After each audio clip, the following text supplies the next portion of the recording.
SoulCalibur 6. Whoa! And welcome to Wednesday Night Fights episode number 27. We are still out here. My name is Bigpapachunk. This is my Twitch channel. You should know that by now. And we are playing SoulCalibur 6. After our base mascot, Sakura Miko. She's basically our mascot now.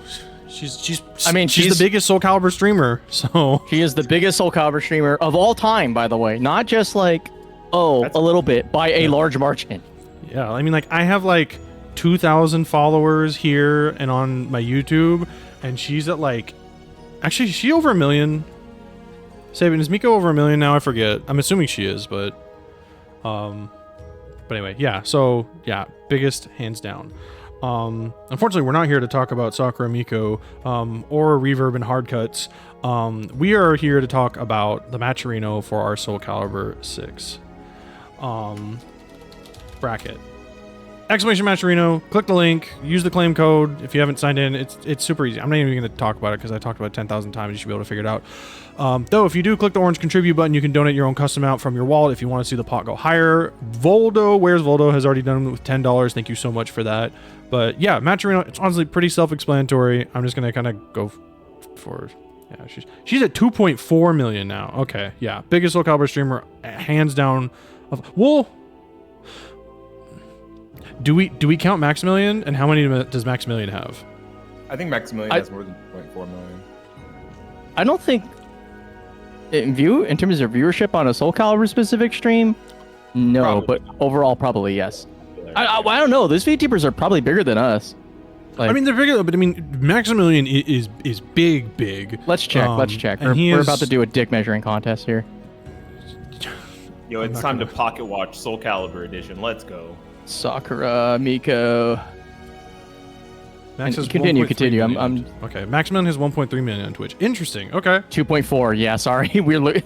Sorry, boys. sorry, MeatTuber. VTubers win. Yeah, sorry, MeatTubers and the FTC. We're cooked. They can slip through the cracks. They're 2D. They win. They're 2D and 3D. I think all of HoloLive, including I think the male talents, all have 3D models now. We're so in there. Oh, wait, no. Probably on launch. Maybe first beginning of season 2. That's the only time I can think of like Max streaming the game. Very beginning of the game and like beginning of season 2. Well, the biggest one, I mean, whenever we're at Evo and we're streaming, he would always check in on us like every now and again, at least just to like, if he has like time to kill and he want to leave it up, he's like, bro, we're watching SoulCalibur. That's just dope. I put it on at my work. SoulCalibur Evo. Mm-hmm. The very first one, the one with, I think it was Utoto versus Blue Boy, correct? Oh, I mean the one I didn't get the commentate. JK, I didn't put my real one. Yeah, we had that one on at my work, and my boss was like, "This game looks sick. This is the game you play?" And I was like, "Yeah." And he was like, "Dude, you should run tournaments for this." And I was like, "We do. I win them all here."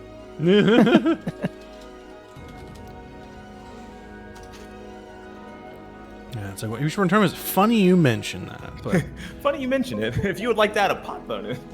Yeah. But I mean, yeah, again, it's, if you want to play this game more and you have a local you can go to and no one plays it, just bring it. Start telling people like, hey, you want to play with me? You want to learn? Like, I can teach you. Just start telling people to start playing it. If you keep at it enough, you'll get more people to show up. It's not easy. You got to keep doing it. Welcome to the stage. Wish we could do that in SoCal, but well, honestly, I could probably make it. I just need to make some money so I can pay for the gas money. But yeah, it is what it is. Offline is a commitment, and offline is not easy to do. And I do not fault anyone who says that offline is like available but difficult for them to get to for any reason. Like, it happens to me. My local doesn't happen consistently because sometimes I just can't. I have other things I got to do. I can't make it. Other people can't go. It is what it is. But yeah, I'm glad I live in a relatively small city. Relatively small city, but I also live in metropolitan-ish Oh, so you get area. trapped by traffic. Fair. Oh yeah. Yeah. We were like, what is it? It's like LA traffic, Bay Area traffic, New York traffic, or some combination of those three. Like, I'm on the 91. Like the way back isn't bad, but man, the way forward, oh brother, it sucks. yeah. Whenever people in my city talk about traffic, I tell them that they don't know what real traffic is. I'm like, you guys are sitting on Crosstown for 5 minutes to get from, you know, one end of the city to the other, which maybe takes 15 to 20 minutes if there's no traffic. I'm like, you're here an extra 5 minutes. If you go to any bigger city, you are sitting in traffic for sometimes an hour, hour and a half. This is normal. This is fine. Did they make it in? I quote tweeted my dropping your stream. It's gonna get 0 traction, but here we go. Good. Quote retweets are very, very not fondly looked upon by their algorithm.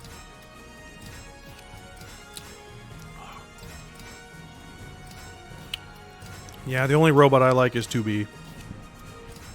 And A2. And 9S can hang out. What about the too. robot from You don't my like life? 9S? Teenage Robot. 9S can hang out. He's a homie. You guys like how I totally mentioned a completely different robot? I just like brought up an old Nickelodeon TV show. You guys don't remember My Life as a Teenage Robot Girl and the human boy who had a crush on her? XJ9. Something like that. I can't remember. XJ9, unfortunately, it's because I followed League during the early years, does not have the same connotation. Uh-oh. Yeah.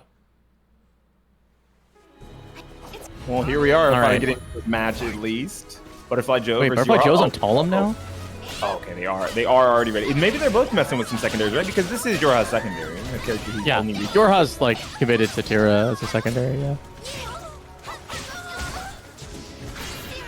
Oh, didn't duck the string. Being pushed towards the wall here, but fighting back with that 3A. Unfortunately, already out of Gloomy, back into Jolly. How do you like which stance do you feel is better in this matchup? Do you like Gloomy more?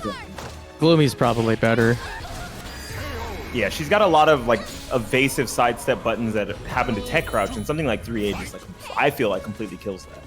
I think it's just like general stronger move choices in Gloomy combined with the insane backstep, because the one challenge that Talim has is getting in, although Butterfly Joe doesn't seem to have that problem right now because he's just running whatever he feels like right now. It doesn't even feel like YoRHa's using a lot of like quick defensive buttons to try to check and like stop him from getting in either. Oh my gosh, 2 in a row, really spinning the meter. Oh my lord. He spent a full stick of butter for that. That's great. And didn't get anything off of either, by the way. Powerful stuff. That's a statement round. I actually really like that because he still forced YoRHa into spinning his. So it didn't feel too bad. Now they're both at like, they were at meter parity for the end of that round at least. Yeah. If he lost that round, then I'd be like, bro, what are you doing? But he's fine. Sometimes it's about the flex, you know, it's really just about sending the message. Ooh, Nice. Really good AGI. Yep, and here we go, getting What's into the mix? Gloomy. Oh, good throw. Idiot. I think I like the throw there immediately because now you have access to 6-6 AA. Or the low. It's like what, -10 on block, so it's unpunishable basically. Yeah, it's unpunishable by Talim for sure. I think there are a few characters who can punish it, right? As she's standing up, you can like 6 BB as like Raphael and Amy, but it's not normal for any character. Another one again, okay. I only remember that because YoRHa told me in a casual. He's like, yeah, only you could punish this. Except I couldn't because I only have a high I-10, I guess. I think it's actually almost unpunishable in most of the casts because it is a... Oh, I think she's still a crouching. button, yeah. So maybe you can't even. And all the fast I-10s are all highs. Yeah. Ooh, nice. Blowing up that low with the high crush right there. Turning the mix. Okay. Interesting timing choice. He kind of pauses in the middle of Wind Charmer there. Nice stuff, bro. This guy. Oh, is that gonna? That is gonna combo. Yep. Ayo. Yeah, that was sick. He's got the smoke. Yeah, he's dead. Dude, his like callouts on any highs are crazy, dude. I would never want to throw that dude if he's gonna get that much damage off of it. Yeah, that is an insane amount of damage to get, right? And even without the super there, that was also just like a really good punish versus something like a throw. Yeah. More than making up for the damage disparity. Damn, Joe. He's cooking. It's crazy because like Joe plays a new character basically every month. So now he's on Talim and it's terrifying. Also, this isn't Hyrule Hill Joe. If anybody's wondering. Different Joe. Yeah. That is as well all the way every day. Yeah. For sure. 100% as well. But doesn't commit. Instead, not finishing the string, giving Joe back some of this pressure. Nice. Once again, a 6B. No commitment, but at least gets the 3B after. Yeah, YoRHa staggering his tempo, like, really weird. Oh, nice split punish. I think that's one of the stronger things about Tira, is that she has really good buttons at a bunch of different frame advantages, like different, I guess, impact startups. So when she plays that timing game, it's very awkward trying to figure out what button she's going to use. Yeah. Already in Gloomy for the start of round 2, not bad. Ooh. I'm confused. That looked like it should have been a whip punish, but maybe this game has a variable bug too. I'm just kidding. No, thank God. It's got problems, but that variable cancel ain't one of them. That was an interesting 3A. Maybe to try to use it as a keep out button from extremely close. Maybe assuming Joe would try to walk in. Finally getting the throw again.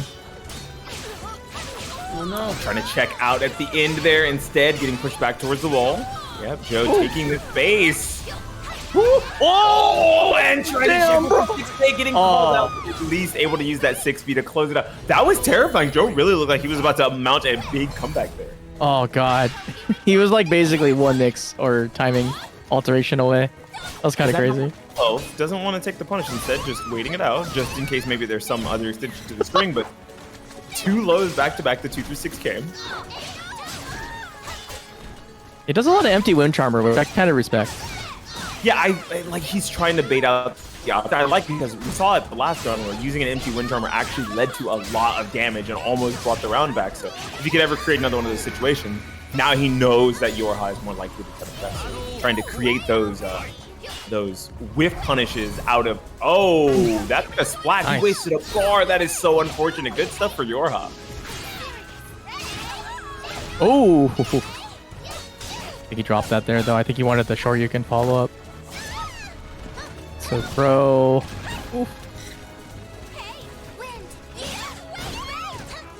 Wow. Okay, interesting. Managed to catch the wind salt out of the air. Oh, a broken throw, finally. He's still going for these throws even after that giant punishment on the high, huh? Not too worried about it. I feel like he's like, he knows his opponent is going for the hard read. He's not just doing it on reaction all the time. That was a really nice timing catch on that quick like deck crouch or something. He must have done something there because that was not a counter hit, not a punish, just a raw 3Bs right into the wall into that 6B.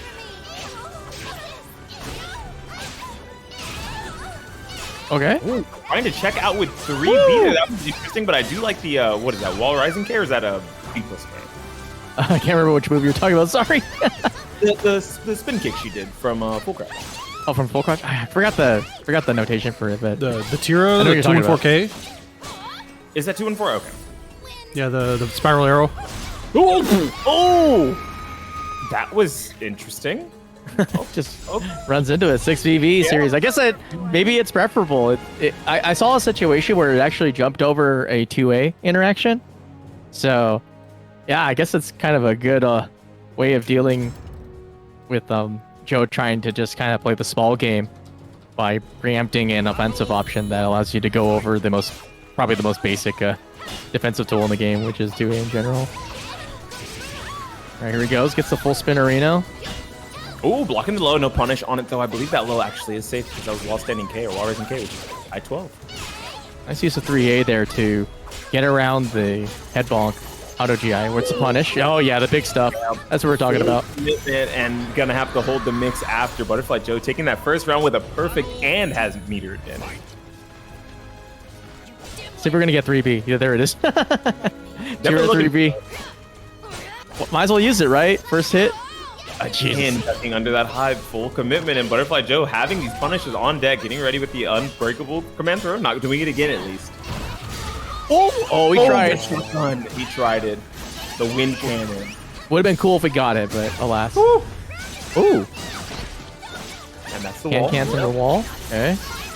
This does trade their positioning, unfortunately, right? So now Tira's at the wall, but Butterfly Joe is stepping around, giving him a little bit of that space back. But Still gonna have to fight back here. Cannot just continue to crouch, and when you do, you will get eaten up by those quick mids from Talim stance. Sheesh.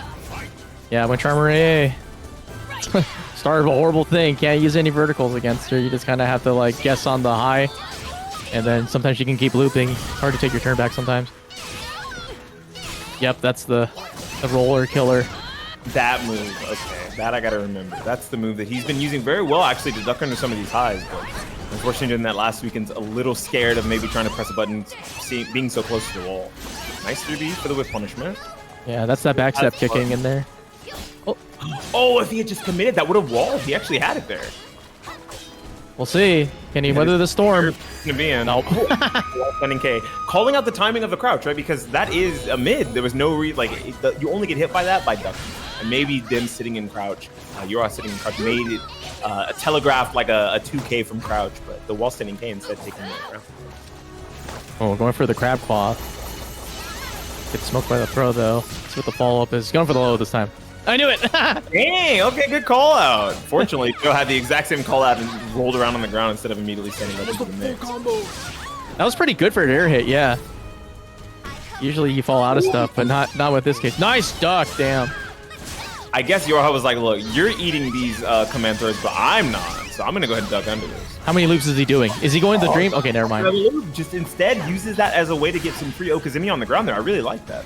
And Gloomy Coda basically in Soul Charge, right? Like, yeah. He went for it. Oh, does he get the full combo? Oh, I think he's dead. Yeah, that. Oh, not quite. No. And the 6B! Nice. Yo. Called out with the 6B. One more round for you to these players. Oh my god. I guess we can't. We can't use the meme anymore. It doesn't jump over mids all the time. It doesn't beat 6B. Oh only that goodness, mid. That's terrifying. It's like Actually, we finally I found one, boys. We found a mid. Oh, this is huge damage, yeah, and going. Oh yeah, blender time. Here to work with here over, YoRHa's Gloomy Coda, basically. He's going for a loop. Okay. Oh, instead just wanting the walking mix. Let's see, is he gonna block? He's gonna reverse. I like that. Unfortunately, the cancel out, they're able to bait out that reversal. I'm surprised that beats that. And you can't really hold. Yeah, I think he had let go of the reverse ledge early, right? And because he let go of the reverse ledge, his button got counter hit by Talim's sidestep AA. Yeah, I'm just surprised that like even if you win Charmer, you would still be able to beat out the RE before it comes out. But at the same time, he had to let it go because I believe there's a guard break string in the middle of that and then soul charge, so you couldn't just keep holding it anyway. So yeah, c'est la vie. Definitely one of those basically checkmate situations that he got put in. Yeah, that was pretty crazy. There's a couple of moments where I think that Butterfly Joe had the upper hand when it came to the knowledge check. The one big tell was actually like 4BK. If you get hit by that, you do not get the mash. She's like +8 back turn or something like that. It's like super crazy. You literally are not allowed to mash there at all. I remember Sly Tiger telling me, it's like, this is the most fraudulent move. Check this out. It's like, try anything. And I was like, oh yeah, you literally can't even press the button. You have to GI. You GI or hold whatever mix is coming your way, buddy. Yep. That's good stuff though. I really liked his game plan. It was just like, hey, you going for a high? Well, eat like 50, 60, 70 damage. Doesn't matter what it is. You're gonna be hurting after this, and then kind of ran the, I would say, pretty standard. So like the Oki where she does that little like spinny uppercut kind of thing that hits on the ground. Your only real recourse there is to get up and GI. You actually can't roll out of it, can't tack out of it. You just have to GI out of all things. It's like the weirdest thing, and you don't want to give it to her on block because it just eats your guard gauge and just still a return. So yeah, it's kind of, I think that's what the solution is. I remember labbing it because I was getting super pissed about it for a really long time. Yeah, that's one of those situations where if you don't lab it and not sure exactly what you're supposed to do, it's going to eat you alive every single time you're put in the situation. Yeah, she's got some scrub killer stuff in there for sure. It's one of those characters that if you experience random B rank Talims, you're gonna find out real quick that you gotta lab that situation. Otherwise, you're just gonna be like, she never loses her turn, this bitch. But yeah, good stuff too. Yeah, really like that. That was a very closely contested first match. I think the determining factor towards the end of it there was when we go into a final round situation where Butterfly Joe has 2 bars of meter to YoRHa's none, and that is a bad situation to be in. Even with Gloomy Coda, you really want at least that one soul charge to maybe be able to burst them off you, or a whiff punishment with a super, so that you can get a life lead and then start to play that slower, more methodical long range game with Tira. But never really had the opportunity in that last game. I feel like the stage really wasn't helping. Oh yeah, that was a really rolling off of that would have been pretty good. Yeah, did not see a swap. Yeah. It was just one of those, like, if you wanted to be kind of grimy about it, you could just stage change, hope to get something like Scheisenberg and be like, haha, Lamau. Oh, that would be a great stage for Tira. Either that or Shrine of Idris. Yeah. Yeah, you could do the triangle. The big Dorito. Lord. Yeah, I didn't think about the Dorito Hwang stage. It's like any stage where you just get the backstep for 6 years. But that being said, I didn't feel like the range was coming up in every situation. There was a couple times where I saw the power of the Tira backstep, but it was mostly off of like gloomy 3Bs, which is fine. But I often feel like if you're going to be leveraging that, a lot of times what you can do is if you have the health lead and your opponent's trying to get into the guessing game, and you just whiff punish them with CE and you just kill them before the poke game even gets started, that's like when you feel like, damn, this backstep is messed up, versus being like, okay, well, my opponent's in my grill, they're beating my ass up, but I'm tall of them. I can, once it gets my turn, like it's my turn to counter hit you with like 4P or something, and you're still kind of in the game. Yeah, unfortunately, having to, I think, yeah, I'm still thinking about that stage, like how they just stayed there for 3 full games. I think he's just in the groove, it's WNF. It's like whatever. You just play the game. Especially because, yeah, see, even Butterfly Joe said it, like the stage helped him a lot, because when you feel as if you can beat your opponent, sometimes you just roll right back into it. You're like, yeah, just roll with the punches, right? And that second game, indeed, went in YoRHa's favor. So like it was closely contested, even without the stage being too much of an issue. But those small little advantages, just those micro advantages you can create for yourself by re-rolling stage and hoping to get something bigger. Right? Because I think that is the smallest stage in the game, like both of the forest stages, correct? Yeah, they're pretty dinky. I think in terms of raw real estate, the only smaller stage in the current game is going to be Geralt stage, but yeah. But it's like because most of them got equalized, if I'm not mistaken. I don't feel like the Edgemaster stage is that much smaller than the forest per se. It just has low walls. I think the Adventure stage might be a little. I think it's still a little larger, but it's also hard because it's like rounded walls versus a square. So. Yeah, and the Taco Bell. The bell. Oh yeah, tell the bell. Yo man, dong. That was good stuff though. I really enjoyed that match. Who's up next? Let's see. Dulaman and me. Poor me. Poor Mia. Mia keeps getting thrown on stage. I hope her controller can handle this. But shout outs to Mia. She's actually going to be TOing DOA 6 at EVO this year, side game. So we're going to actually meet in person. I'm going to teabag her IRL for sure. That's insane. Can you take a video? Actually, I'm going to play her. I'll try to play her in DOA and I'll get cooked and she'll just bag on me like all day.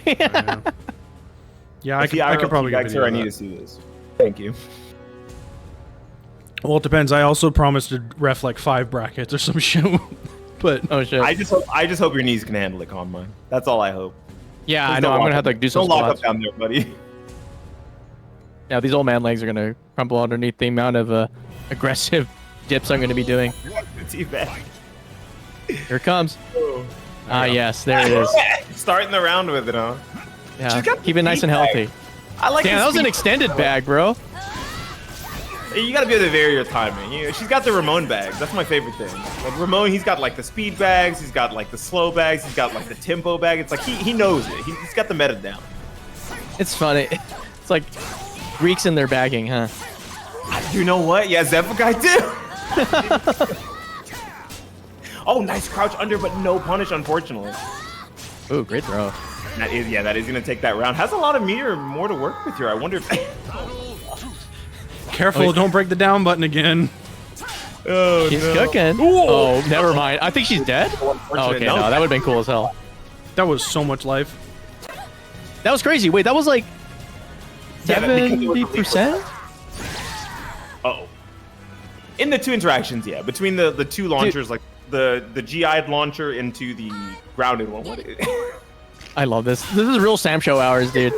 Oh my god. Teabag into perfect. Get out of here. Sorry, I'm talking over you. This is funny. Teabag and taunt, right? That wasn't just a bag. Dude, this is... You know, at love least this she's an entertainer. You know, that's really what matters. She's an entertainer. She really is. Oh my god. No! No! Yo, this Fight back! Fight Please, back! please 2A. Please do something! No, that's Not the bag, not that. Anything but the bag. Oh my god. Alright, soul charge. Soul charge, yeah. Trying to actually get out of it. Please. Okay, I was like, is she gonna soul charge into immediate teabag? Man, this makes me want to play Dead or Alive so badly. I don't know what to tell you. If she behaves this way in DOA, I definitely want to see it. Alright, let's see what Dulaman's got cooked up. That was a sick teabag because she actually ducked under a string. Yeah. Oh! Yeah. She got out of it. Back throw as well. That's gonna give Divine Force. Nice. Here we go. What is he ending with? Okay, the Yeah, standard. Yeah, the standard to go for the wall pressure here. WF. I was like, I think that's gonna have to be a soul charge out of Mia. Let's see if she does it. But no, it's just gonna play through. There it is. $10 on Beyblade. Oh, I was wrong. All right, I owe you $10. I'm so surprised. Probably gonna go for a quick low here. Yep. Oh, that was not a quick low. That was literally like I-31.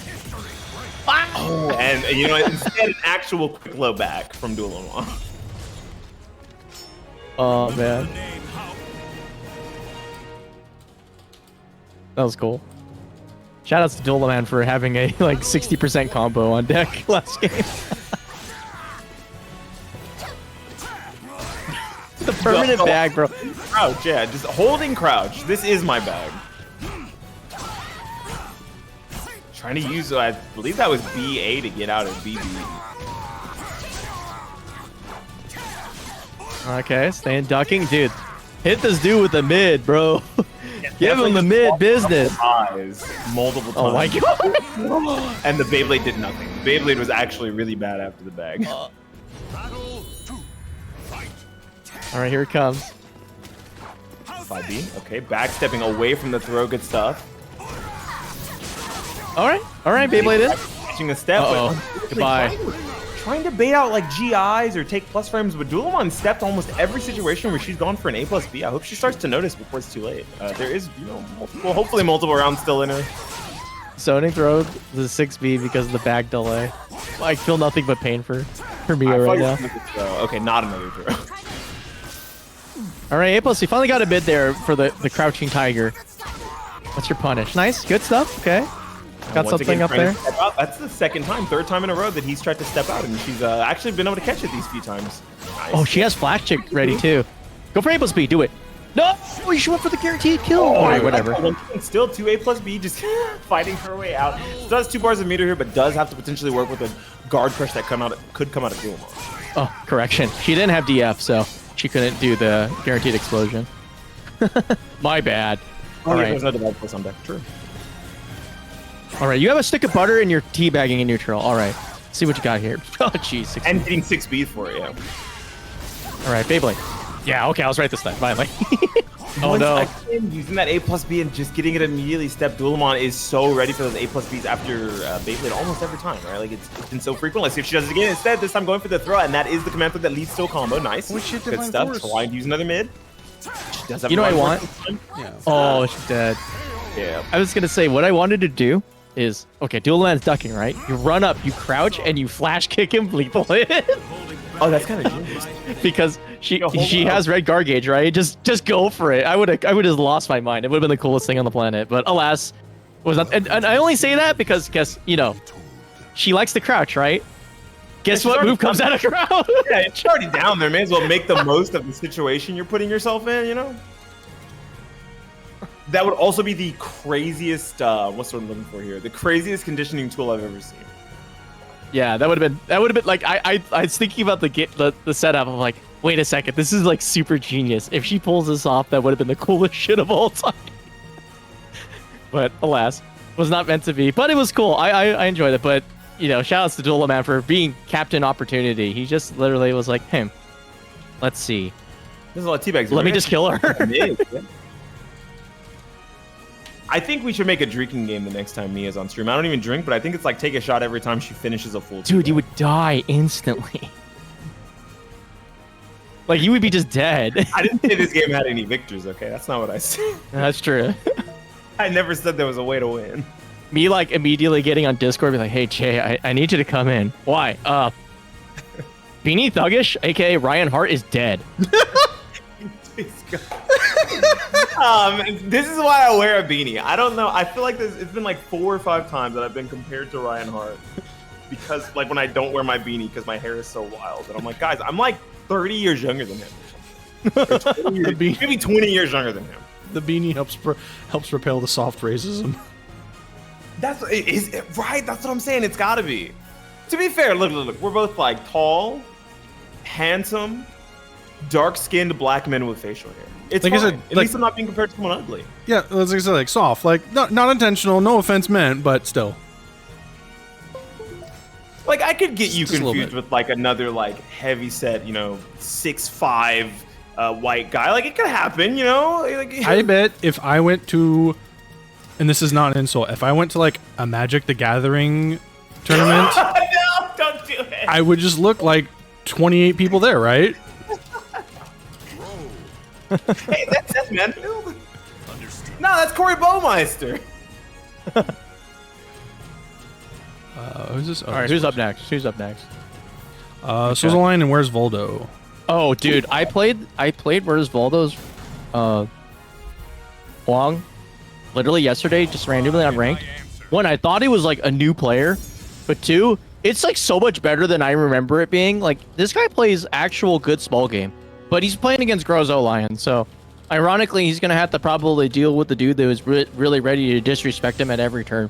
But I had to say, when I played Where's Voldo, I was like, God damn, dude, I felt like I was playing Boom a little bit. I was just like, this guy is playing that small game that drives me fucking crazy, man. And it's not even the on-tempo small game. Like he's very fine with delaying his turns, even if he's still using small players. Like my litmus test is that if I can't zone you out with as well B4, then you're really good at neutral, because that moves like a neutral cheating tool. It's like Haohmaru 6B. It's like fucking long as hell. But yeah, just make it work. But here we go. So the line is simple with him very well here in the small caliber. Oh, good to know. That was really good. And no break on it either. The Grøh zoning throw. Grøh kind of has a long fucking grab range. Yeah, he's got them grippers or grabbers. I don't know. What do you call hands like that? Honestly, I don't want him to touch me with those hands. So you can call them anti-grips. Like, please don't touch me. Your wallet scares me. Nice sidestep out. What? Okay, man. We were just talking about how he like wants to play neutral and like a small caliber, and he's like, I'm going for the givers. Yeah. I want this lively attack, actually. He usually starts out with a low, so he does respect SoulCalibur's ability to smell out the cheese. Nice throw. Damn. Okay, good break. One tick. Oh, how did he? What was that? What was that, bro? Play the replay, brother. Keep that. No! Oh my god, I wanted to see the replay of that. What was that? Someone can go back and clip it. Someone can go back and clip it. Yeah, it was a very fast switch duck, so he went under it. It was the craziest thing I've ever seen. But like, honestly, probably wasn't ready for it either. I don't know if they were trying to scout something in neutral or just like making a small adjustment in their timing and their movement. So that's why they went for the crash. I'm not sure because if you were looking to beat that, you would have been ready with a punish, and there was no punish. Dude, that was the Hwang step. And I've never seen something so ridiculous. All right, but SoulCalibur keeping command of the game right now. Ass kick. Oh, gets the legs. Oh, going for the slow charge back. Doesn't want to die with the bar here, right? Instead, is totally fine with spinning it. I think he feels like he's gonna win. He just needs one poke. Isn't finally works this time. Isn't 6-6A minus 14? 6-6A? Oh my I think it's up there. It's either that or 12. Yeah, I was like, where's Voldo didn't go for a punish there? I'm surprised to see that. Yeah, I think maybe it's AB that's 14A. Minus 12. That's, yep. Oh, it's on myself. Yeah. So like you have to like Welcome Oh, to the stage of normal legend, AA it, I guess. Rito. AB, yeah, 66 AB is minus 14, 66 AA is minus 12. Why do I remember that? So of all frame data things to remember, why do I remember that? You probably have a Grøh somewhere in your region, right? Like we have a Tekken player who plays Haohmaru, no, not Haohmaru, Hwang, and he transitioned to Grøh when he was trying to play SoulCalibur. So maybe that's what it is. Let's see, 6 AA, yeah, minus 12, minus 14 respectively. Immediately starting off with 6 AA as well. The stuff from SouzouLion here. Nice throw by break. Good night. Now this Great speed, is he out? Yeah. Holy shit, that was so unfortunate. Like his feet touched the rocks, and it's like, but the rest of his body flew out. Okay, trying to catch movement there with the A run A right there from back turn. Okay, getting the donkeys. Rolling in. I like SouzouLion's basically saying disrespect to your tempo. Yeah, especially because he's doing things off tempo, but still pressing buttons. Like not usually, generally like fully blocking string. Oh, see, trying to check out there with the button, just like that. So, like Sozo making the right calls and knowing when to try to press. Right, it's not just about like what button you press; it's when you press that way. That funny vibe when you expect DRK to always get blocked because you're really there for the guard damage, but it hits and you're like, forget the combo. You're like, wait, there's a combo here. I'm not used to being able to do it. It's like, nobody lets me land this ever. Nice little micro jump there. He did the little tech where if you buffer jump, or like 8 and then the attack jump, you get the attack after a little micro step on the side, and it actually worked out there. Yeah, let him he's dead. cover multiple, Oh, possibly potential options, right? Hoping to cover a low, but then also covering the horizontal as well. yeah, exactly. Or Yeah, Boom for- taught me that tech actually. You talk about Boom, I don't know why. Because he's the granddaddy attack. Kind of is, yeah. Ooh! One more throw if he's gonna go for it. Oh, trying to sidestep out and press the button too early there. You saw that and just getting hit by that 3 That sucks. immediate A plus B plus K. Why the hell did I call it that? See? It's something. Hit him with the cinematic. And the little pop-up after. I think that's probably my favorite character thing about SoulCalibur 6 is that if you end a round with a super, they have to hold that shit for an extra like 5 seconds. Yeah. It's like our supers aren't long like Street Fighter 6 supers, right? But then like if you end a round with it, you have to watch the whole thing. It's like, oh, all right, bro. Yeah. My character's gonna talk shit about you now because you got hit by this. See where's Voldo's got. Okay, goes to CRK, but I like the disrespect from SouzouLion. He's been very consistent with mashing after that. Most times if you let that guy get his turn, he gets some more guard damage. Ooh! Yeah, that was really smart. That was an interesting way to disincentivize mashing there and taking the round off of it as well.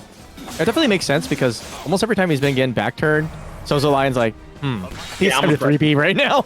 He's like, I'm gonna press something. Locking the steed. Oh. I was gonna say, tried to sidestep and then immediately block, but still getting caught by the Avenger K.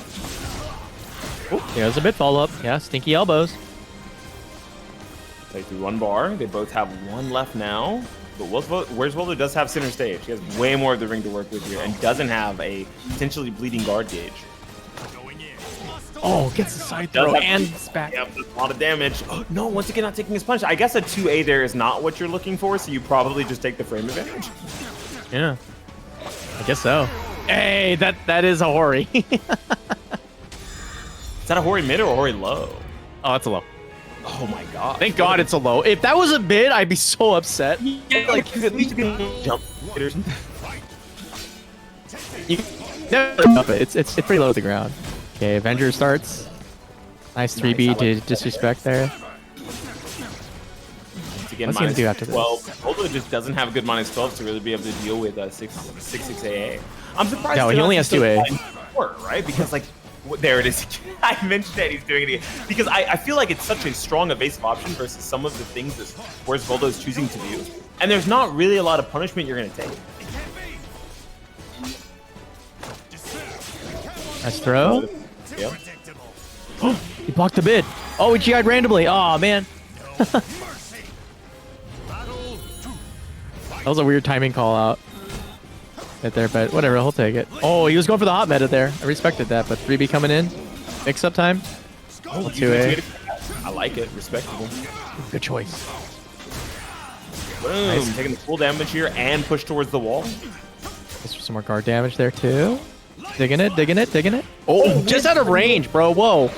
That is like one of Grøh's most like heavy recovery moves, and like there was no way punishment. That probably wasn't ready to see something that distinct with, right? Like you're used to seeing like Grøh's very normal move. That's not a move I see a lot of. That's not a punishment. I didn't think. Yeah, I was like, I don't think that's a punish. Oh, but this is nice with punishment. Oh! And immediately the timing call out on the crouch, because there's been a lot of situations where Sozo's done like quick crouches and straight right back up. Wait, what? Huh? Rotary lever, thank you. Oh, big money? Whoa, big money! Whoa, that's like $50. Yeah, Okay. 42.19 from Rotary Level. Appreciate that for the match arena. There's still 25 codes remaining as well. We won't talk too much about the codes. You guys know how to use them. Instead, we'll talk about the match. Calling them out, sidestepping 2 times already. Let's see if where's Voldo can take any pressure back here. And he's going to build both the second bar meter once he moves in here. Yep. Okay. Interesting. Nice. Very close to red guard gauge. This is good for Where's Voldo. He could use that to seal out this round. So that means he would go into the next round with potentially 2 bars over SouzouLion's 1. Since SouzouLion was a little scared of the situation, ended up spinning a bar. But, you know, Avenger, 1 AK. He did it. He let it rip, dude. Grøh said, I love B. that. Oh, no. Grøh's favorite start. 6A plus B, counter hit, get lethal. Nice block. I like that. Oh, that's probably not the best. Yeah, and you don't get anything off of it because you're too far, unfortunately. I don't even think CE would have worked in that range if you had the meter. Good punish with the wall standing B. Calling AAA. Gets the mid. Okay, that's not a combo, tragically. Combo. Still has a bar meter to work with here. Still potentially could soul charge his way out of this mix-up. Gonna have to, and has Sozo in the red guard gate. So this could go from bad to worse for SouzouLion. Super fast. Wait. Disrespect. Got 1 mix-up left here, and he tried to disrespect and got AA'd. 2 bars of meter on the side of SouzouLion, but that yellow guard gate still looking a little scary. Where's Voldo could build a bar meter off of getting the guard card. Holy shit. Oh my god, he's crazy. He tried something that was batshit insane. Like, I don't know why would, like, I'm honestly at that point where it's like, bro, He tried to create his own backswing blow. He said, you know, I don't have a backswing blow. Let me make my own backswing blow. I was just shocked that he went into Mantis against Soul Charge Grøh. Seemed like so scary just to even try that, because he could just 3BB you and like be like, oh dang. And it was at that moment he realized he fucked up. That would have been it. I think like the call out, if he was spaced just a little further away, would have worked the way he wanted it to. So I like the creativity on the call out. It just happened to unfortunately not be far enough away to, like, once again, create your own backswing blow to start getting advantage back in the situation and get a knockdown, right? Because what he really wanted there was going to be that knockdown he was going to get off of that, so that he could start to mix and tear away at that guard gate since he was still at yellow.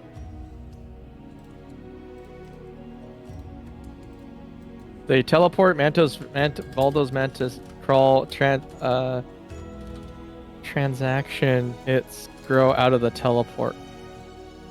Oh, I could kind of see that. I was more worried about like just like general, like you're giving up frames too close kind of thing. But yeah, I could see that working. It like I guess like it's funny because it's probably better full screen than it is up close. But yeah, okay, fair enough. that would have completely fucked them over. It's more of a like one of those like I was like needed a little more space there for it to work. Yeah, it was interesting. I guess what I feel like weird about it just because it's like, okay, you have pressure here, but your opponent also has like 1 AK. You're just like, damn, dude. Also, before I forget, Evo SoulCalibur 6 has a date and time now. Yay! Saturday at 12. I forgot. I'll talk more about it later. No way. Is this really happening? Is he back? Oh yeah. Oh my god. YouTube is going to be creaming themselves. Manta's back. Holy moly. Yeah. Manta's back, and they got a new pad. It's not broken like last week. Wait, which pad is it? Which pad? It's still a DualShock. Okay. I was just wondering because if it was the cursed Hori pad. Oh no. We don't do that around here. that Hori pad is Hwang so we never give it an endorsement. This is gonna be amazing. I'm really excited to see this.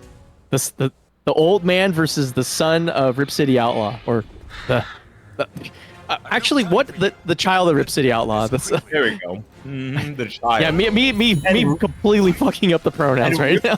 Greg is ready in chat. He's like, my child, I'm watching.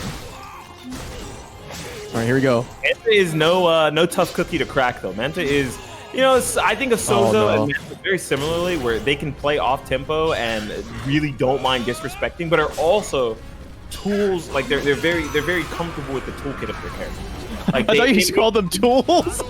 No, they make tools in situations you don't expect to work. Like they try to do very interesting and creative things.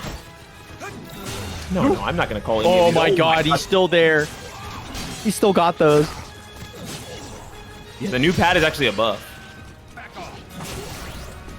It's a whiff punishment on the 4-4A? That was sick.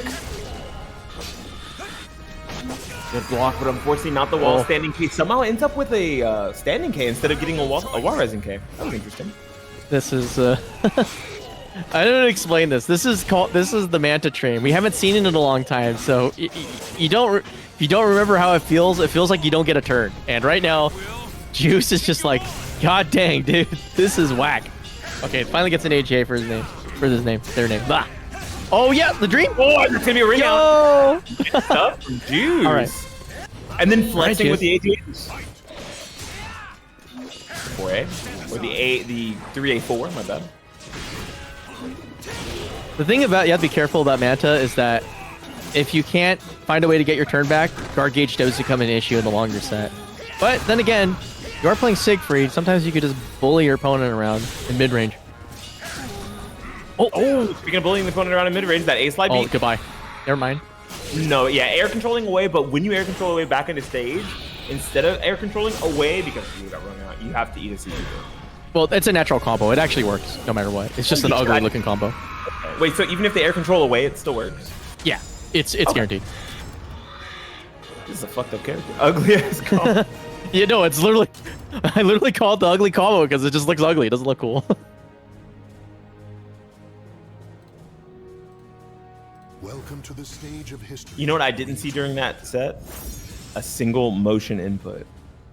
Bro, don't even go there. What are you doing? We're winning the fight against motion inputs with SoulCalibur. Oh, man. This game has motion inputs, though. Wait, what do you mean? CR is a motion input. Yeah. Did he do it in neutral? Or did he do it off? Rush. I'm saying, but did he do it in neutral? I thought he only did it off strings. No, you have to do it neutral. Okay. Yeah, because it's a stance. Force Circle 4 lives long and hard in this game.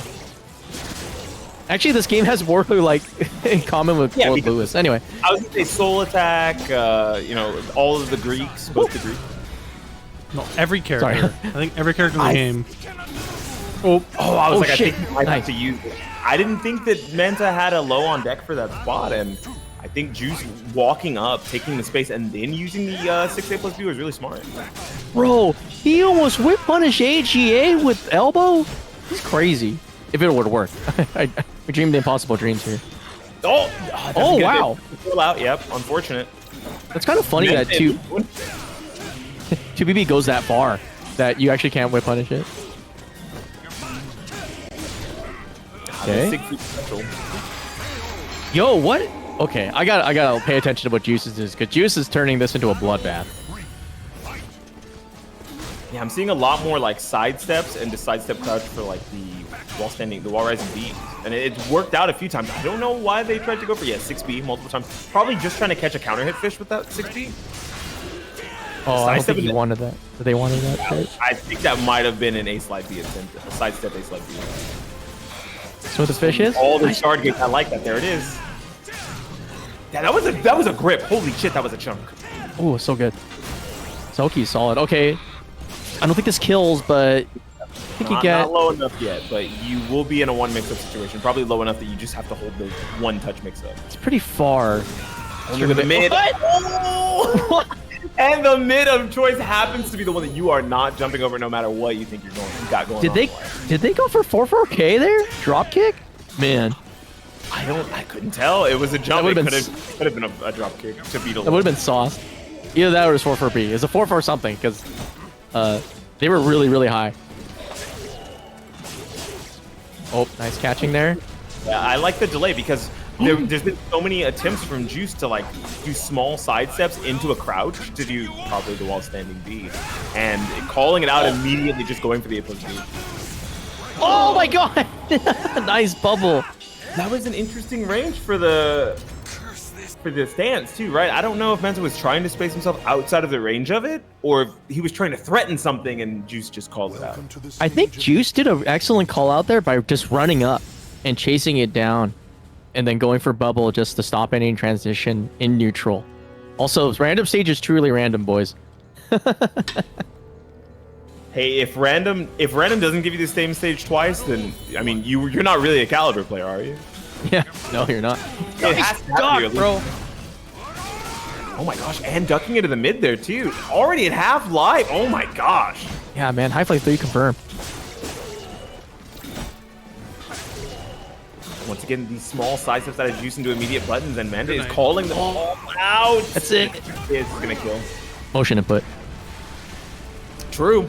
So I gotta wait until there's a character on screen that doesn't use too many. Yeah, there's not that many. There's a couple characters that don't have a stance out of it. Yeah. And hates their soul attack. Very important. Ah, girl. Zos, yeah. Sauce doesn't hate his essay. I thought yours was good.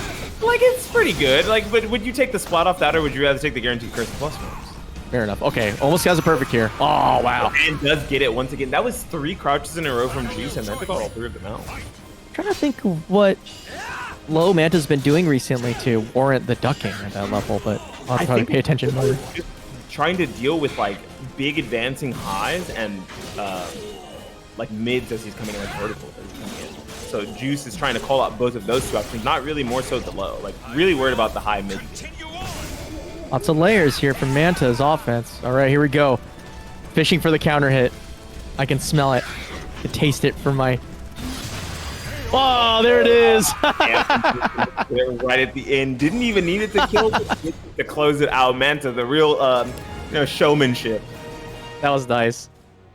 I'm so glad that that entire exchange was like, I'm fishing for the counter hit lethal hit. I'm fishing for the counter hit lethal hit. Like, I really don't need it, but wouldn't it be really cool if I hit it? If he does the B slide A transition into base hold and then does the choo choo and soul charge, if he's close enough, won't that just stop any Manta shenanigans from there? Does you're talking about Mantis head turn 6/6 count as a Hori? I think it doesn't, because I think it's linear, right? Is it a vertical? Well, I mean, if you're already in choo choo, won't that beat it out regardless? Because it counts as a break attack and soul charge, right? Let me check this. Yes, it's a break attack and soul charge. I think it's only the last hit that's a break attack though. So you can GI the first hits. It is a vertical. Joe just confirmed. Yeah. See, I think if you get close enough and if you do it quick enough, because I mean, Mantis could sort of sidestep a little bit, but I don't think he can really get anything out of it. But that was just like something in my head. It was just like, wait, he could just do that and just stop this bullshit. So low, vertical, yeah. Oh yeah, hitting opponent during a vertical attack. Actually, the irony here is that it lethal hits A slide B, I think in particular. Holy, that's so unfortunate. The movie you want to use to be able to get into, can flippy step, choo choo in Mantis. Okay. You know, there's notations for moves, right, guys? It's okay. It's fine. I mean, no, we'll call but I like choo-choo. calling them stupid names. It makes it easier because people hate notation. Actually, yeah. Like if I could help it, I would not use. I would just be able to use their legal names because they're all cool as hell. Yeah, we call it's social distancing, right? It's for Haohmaru 6B. Why call it 6B when you can call it social distancing? I mean, Mantis call head turn 6/6 is called Mantis Fire Dance. That's pretty fucking cool. But K8 is also called Fortune Spasm, which is also there's cool. There's a lot of really cool move names. Like, what is the Hound of Tiamat? Like, that's a sick name. Oh, that sounds so cool. I'm looking that up right now. I believe it's his 6K. Do we have a number on the total number of moves across the entire cast for the entire game? Do we know off the top of my head how much that actually is? 5,418. Did you just make up a number, or did you look at Super? No, I'm just looking at the number of moves inside a horse face because it shows the number of entries. Genius. Truly. I'm cheating, guys. I'm cheating. Smart. It's not. Look, you ain't cheating. If you ain't cheating, you ain't trying. That's what they say. Yo, Sabin? Wait. Hold up. Sabin killed Charlie? Yep. Sabin apparently took Charlie out back and shot him. What the? Bro, Sabin. New York? Siegfried is a dangerous CPR? kid. Mm-hmm. The wind. Step aside. Count that they got removed? I don't think so. Wait, here we go. Yo, Eden? Oh, nice. Good sidestep. Beating that social distancing better. Is that good? That's what we're supposed to use? Got it. Yeah. Oh, backstepping out. Doesn't want to deal with any of Sabin's pressure here, but fortunately, Siegfried has a really long button speed to chase those disadvantaged situations that Dulaman is putting himself in by backstepping. Minus 14. Stand aside. Can't lose, except you can lose to lows. Yeah, I like that, right? Going for the mid into immediate delayed load, just in case there was some big horizontal coming, or the bubble.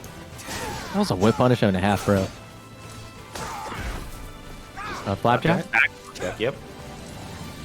Let's see. Trying to get the AGA spacing, but Dulaman seems to have a better handle on the neutral right now. Yeah, actually stays right outside, either inside of the range of AGA to start pressure, or backs away from it so that you don't have to do it the plus range anymore. Oh, what a good call, and gets the full air juggle off of it, but the AA is able to trade with Siegfried's base hold K. Or something. 3B hold K. Yeah. I don't remember the names of a lot of his stances, actually. I just remember twirl and base hold. I think there's like reverse side something. Reverse side hold. Yeah, it's got a lot of stuff going. Man. Chief hold, Talking about reverse stances, side Dulaman's hold, like, go. side hold, base hold. There's a lot of holding. Chief hold. Okay, does he need a hug? He has daddy nervous. issues. Daddy issue. Oh, what a whip punish! Are you kidding me? No combo, but that was cool as hell. Oh, another good whip punish. All right, knock. Oof. That's slightly too far. Not getting punished for that base hold K whiffing in his face though. So, not too bad here. Just kind of using it to take pressure, basically. Sweep the legs. Swing bada. Mid after. That is a really tough situation, right? Because a lot of times, if you're put in like the right knockdown, you can wake up and side. But I guess the knockdown was. I'm speechless. Yeah, because not able to. They were still Dulaman was still crouching during the recovery of that. This man is bringing out all the fromage right now. It's not even French. Fromage is cheese, right? Yeah. Okay, I'm glad I know that. Fun fact, I only know that because of Dexter's Laboratory. Dude, omelette du fromage. Yeah, omelette du fromage, dude. That's all you could say. Oh, no! Oh, no, confirm there. Oh, there it is. Go get the Dulaman ducking under the second attempted high. AGA, okay, slap across. Jeez, double slaps. S2K action, kind of. It's kind of weird. I'm trying to get a beat on SabinDeus's offensive game plan here. Right? Okay, there it is. Oh, no good follow up though. Oh no. No. Right? Oh, no. No. Follow up with him, unfortunately. Yeah, having our time checking those lows. He knows. He knows. Realize that Sabin hasn't done anything about it so far. Dude, DJ Bustin' just busted $100 into the match arena. Woohoo! That what fucking happened? Yeah, he busted all of the match arena. Uh-oh. Nice punish on the bubble. On the bubble? That was crazy. This is dual. Is he on performance enhancing drugs? Do we need to test him? Test him PC. Oh, actually, it's a server. Never mind. We don't have to test his PC. I mean, maybe he's jacked just like the drugs are in the server. $165. All right, whoever's in losers has got to feel real bad now. That's why I keep telling you, is you got to enter every week, because you never know when this shit's going to happen. You never know that you might actually get paid for playing this game like once in a while. Put Sagat in SoulCalibur 7. I think What? you're going to have to give Bamco a lot more money for that, BJ Bustinut. That was his message for the $100. Yeah, that makes sense. That sounds like something DJ would say. Take Fakuram, take it or leave it. They already have him in the engine, probably. It's kind of funny because Fakuram, I thought he was going to be kind of like problematic, but when I found out his cool ass kick is actually like, Not like minus 13. It's like also not whatever. homing either. That's the messed up part.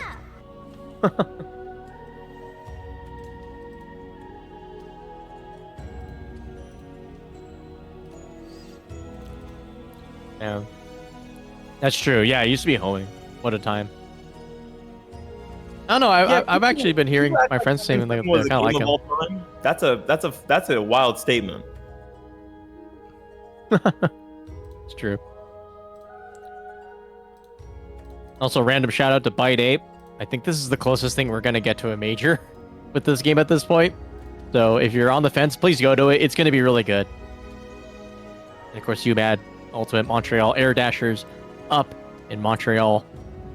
You know, has a has pop bonus from Glacial Rain, who is SabinDeus but Canadian. God bless. But yeah, that's coming up pretty soon. So if you have time to go up there, and then Game Newton's own SoulCalibur A World. There's actually tons of they basically run Caliber 1 to 3 in like a little small bracket. It's really fun to watch. You'll be like, damn, this game's hilarious. But then you also get to see a rock player named D, who's the coolest guy ever. Are they doing it the old school way? I can't remember what the name of those tournaments were. Are they doing first to one single limb? Because that's the only SoulCalibur I care to watch. I think they do actually. Oh my gosh, that's fucking hilarious. Like old SC on first to like on single limb bracket is the hardest tournament of all time. you have to adapt like immediately. No, that's crazy. You flew over here, you flew to another country and paid money for this shit? Yeah, die. To be fair, I think they usually do it because like they'll do that and then they just go play casuals for like hours and then go eat a bunch of food. I think that is like I said, I think I said this last week, the week before. That is the strongest part of going like 0-2 or 1-2. Like it's the immediate drop into lunch or dinner combo. You know, you don't have to like keep using brain power for the rest of the night. You're like, you guys want to go get food? Yeah. I don't remember. I think it was the first SoulCalibur 6 for Texas Showdown. I went 2-2, and then we went to the mall and got lunch, and it was great. Nice. Some Chinese place. I can't even remember what it was, but it was awesome. I can't remember who all was there. Link Wars was there. Blue Boy was there. Oh, good old blue guy. Alicia. I'm glad that she's popping off. Glad that she's doing well. One Piece videos. I keep seeing her on my YouTube feed. I unfortunately my most recent interaction unfortunately was due to finding out through another random VTuber friend about how she was part of the cooking of a very problematic VTuber, and I was just like, damn, bro, she in that circle now. Like that's crazy. And I hung out with her in VR chat once. That's my only claim to fame. VR chat hangout. That's special. That's better than an IRL hangout, especially with a VTuber. Yeah. Just randomly said hi, and then that was it. It was me being awkward. Speaking of being awkward, SoulCalibur casuals. Let's see who's coming up next. Manta versus Butterfly Joe. Oh, that's gonna be Talim versus Voldo. Matchup is kind of weird because they both flip and fly over each other. It's one of the weirdest matchups in the game. Yeah, I fully expect that there's going to be some what the fuck moments where we're just like, how did that whiff? How did that hit? Who went over who? What now? It's going to happen. Thank you, Dominic Strongball, for the 550. You're a king. Dude. Wasn't Joe a Hwang player? You're correct. Butterfly Joe literally changes mains like almost every month. They wanted 169.69. Nice. We got it, and you can continue to ruin it by using those 18 codes that are remaining. Yeah, if you use the other 18 codes, they'll have to get to 420.69 if they want to keep memeing. We can just 426 and keep memeing trees. Right. All right, here we go. This is a strange matchup. I think the last time I saw this was matchup between Sly Tiger, and it was just flying weird shit all over the place. Manta is okay, man. You know, this is toxic. I like this guy sometimes, and then sometimes this guy's a real son of a bitch. You know, like you just Yep. I like that game plan though. Using Super Freak against 4BK guarantees having a good time. Oh, I like the backstep there, but not getting any whip punishment off that. Butterfly Joe is still put on the corner here. I think he can. Oh, he cannot air control out of the second hit. Got it. If you do only the first hit of that string, I think you can air control out, but the second seals the deal there.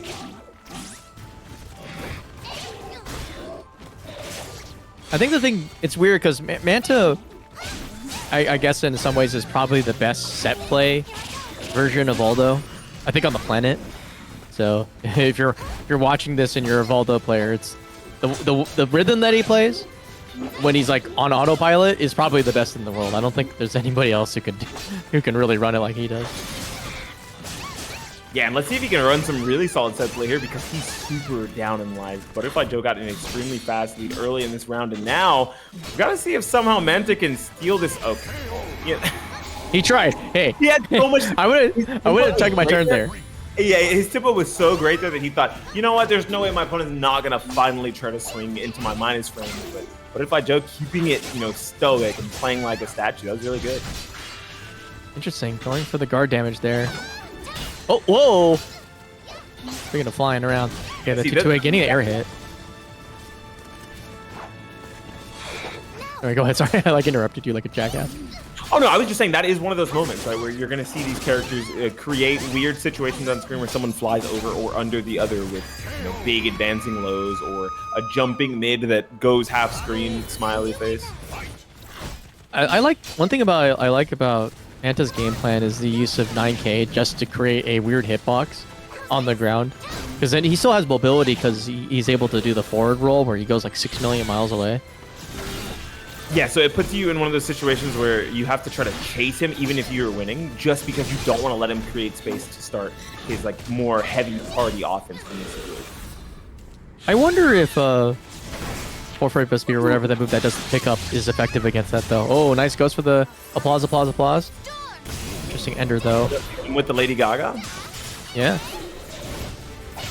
Ooh, the back step, I like that, and then calling it out with the forward BB. Good punish. Pressure's on. Okay, goes for the back turn. Back step thingy. Oh, the clash? Ooh. Yeah, the clash, but not able to get a clash off of a vertical there, right? A clash off of vertical would have guaranteed something. Yeah, Joe's so solid. Like, he never seems to crack underneath the moments where he gets a kind of gets a tense moment and he doesn't really do anything like that's super mistake heavy. I think it's really important because that's not his character. That's just like him as a player. He's really solid on that. And here comes the humps. Lows. Oh, just have range. Ari? I'm surprised to not see him go for a soul charge, but that RE is pretty good here too. Oh, this is great. Yeah, gonna be able to take that ring edge, no soul longer attack. on the ring edge, and get to the soul attack. This is like the there it is. Okay, but it beats that. Oh, okay. Yeah, I mean, I said perfect position, but Manta, he's a real dastardly guy. He doesn't care about your perfect positions. Yeah, that was one of those that was actually a Voldo specific situation where almost everybody, basically everybody else in the game has to hold that, but Manta doesn't because of his increased range on back roll. Oh, so he can back roll out and then immediately use a button to try to counter poke. Okay. Because the weakness of that move is literally that it's whip punishable. That's basically it. Everything else, frame data wise, it's a crazy good. It's just insane. Going for the back throw and not paying off. Ooh! Ouch from downtown. Man, and that hurts so much too. That is a third life gone. Now you're in a huge position versus Manta, and you're giving away a lot of your guard gauge here too, going for the RE. Oh my goodness, this is terrifying. Oh man, no hesitation. Was Butterfly Joe trying to go for a bait because Talim can sidestep out of that, right? Like, were they going for it to see if Manta would press, and then Manta did, and a little too fast for Joe to react to? That's what it felt like. I think my theory on that is that he was like, okay, if my opponent's gonna play the waiting game, I'm gonna get Wind Fury and just kind of chill out. Oh my god, how did that happen? That's a good idea too. That's something I didn't even think of. Oh god. Yeah, I mean your guard gauge is Yeah, fine. he's getting close to checkmate this round. He's gonna go for a guard crush situation pretty soon. Manta definitely is trying to hit him with the no, give me your guard, little bro. You know what? In this matchup too, it's really problematic because if you're reversal edging, transitioning all the time, then you're not gonna have guard gauge. Oh, and the concho. Oh, unfortunately, you know, dropping the combo there. Yeah.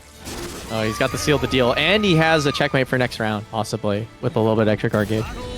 That stance heals guard gauge if held. Okay, that is also a good point. But from that range, I mean, Manta was able to close that out. So not too big of a problem. I do like the immediate whip punish and taking their turn back with the soul charge. So the soul attack. Oh, right? Was that double evil? Was that double super free? It was just a single one, but it completely went through that string and just smoked it. So smart. Oh, whip punish though. Manta is a big fan of the barbecue, just smoking. A 9K? Swim the fishes? Jump over a high.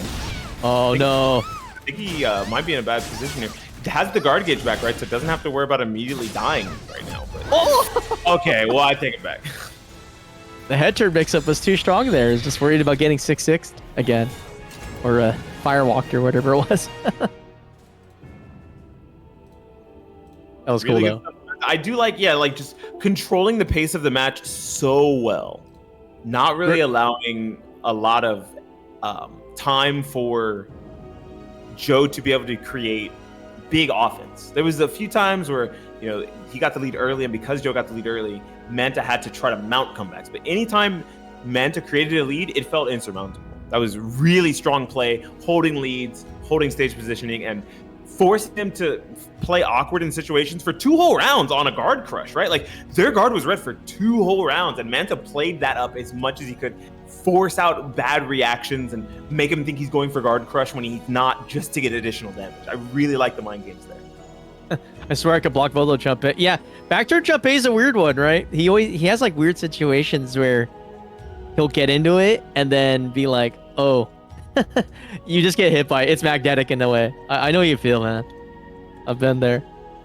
That was crazy though. The thing about Manta has been his set play and sequencing is just too damn good.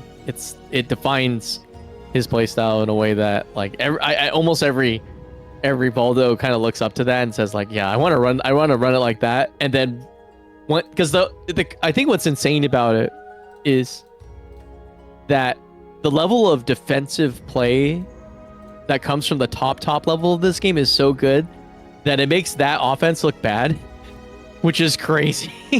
and when you look at that's when you transition to like, oh, we got to start researching how Utoto plays. Speaking of which, I need to find those VODs that I have of the Utoto and Manta first attempt that I did over the shoulder. We were talking about that last week. Yeah, we were just talking about this last week. This is going to be a running joke where like you say you're going to look for them and then you're not. I can't find I don't know where I put the VOD because it's like on a laptop somewhere. So I'm trying to find all my laptops that I've been running through. I feel like a jackass, but it's true. I'll find it. I have the upload. I'm gonna find it, and then I'll be like, I finally did it after like 3 years of sitting on this. This is my weakness. It's like, yo, this is such a good set. Only 3 years old, but definitely a great set.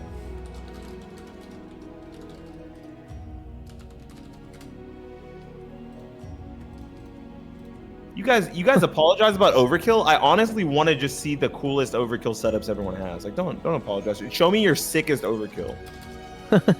Would you guys like to, like, you know how sick that would be? I think I want to ask if people want to send in overkill clips, and we just like rate the overkill clip 1 to 10.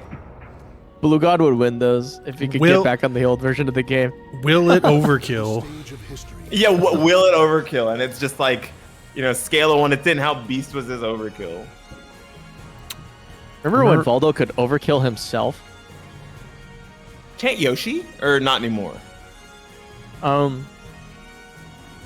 can't remember, but I knew there was a thing where I think it was they nerfed the wall splat tech with Voldo, so he couldn't just like break himself on the wall and get rid of the last part of the Aswell stage wall. I think that was like a 1.2 patch thing. I think. They really got to ruin the memes. It's not like that was hurting anybody. I mean, this was during the era where they were nerfing Flapjack, so they were looking for no fun. It was Flapjack, and it was like funny Lagalos, like Sophie 1A, right? Like Yeah, Sophie 1A got nerfed. Oh, yeah, what a time to be alive. One of the shittiest lows in the game. What, you can't react to I-32? Yeah, I was like, and just Not like me. that, we learned never to balance for online. Can we get a Alright, here we go. character overkill tier list? That sounds sick too. I have such good content ideas. It's unfortunate. Telling you. Gotta hit up Blue for that one. I bet he knows it by right now. If you asked him, he'd be like, oh, it's these characters. It's like finally someone asked a good question. Yeah. Oh, Sozo Okay. is sticking with the Grøh here. I like it. I love Grøh's O-line. It's my favorite. I also alternate. think it's a pretty decent matchup for Grøh in comparison to playing Yoshi into this character with a crazy strong backstep and a really good spacing too. Yeah, I agree. You can chase him down. If you're liking the idea of knowing that you have your character on lock, like he doesn't feel like it's truly a secondary, this might be the way to go. I like the attempt at a hard read of a low, but Dulaman was too smart for that.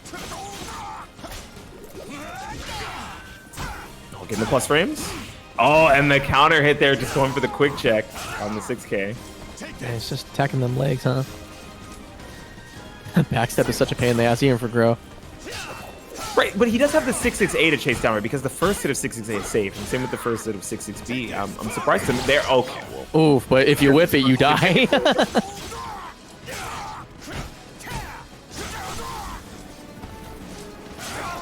Oh my god, does it Robin unseasoned. That was sick. Good timing. You guys need seasoning for your food? Yeah. Oh, okay, my bad. I'm not that white.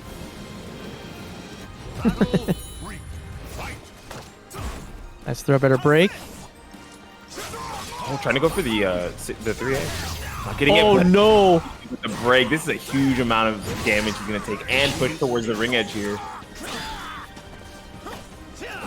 Although Dulaman's like, yeah, whatever, I'm backstepping. Not only like does he have the ring to his back, right? He's got all this space. He also has 2 bars of meter to SouzouLion's gun. Even if you get put into like one precarious situation, because Grøh's mix can be a little daunting sometimes. He still had the 2 bars of meter to work with here, but damn, right now Dulaman looks like he's cleaning up house. Let's go, dude. Dula the man. Here throw, better break again. Zoning throw at round start, twice in a row. Oh, nice. The what is that? 3A plus B. I really like that low. That's a good low. So glad they gave that him, because this 2K sucks ass.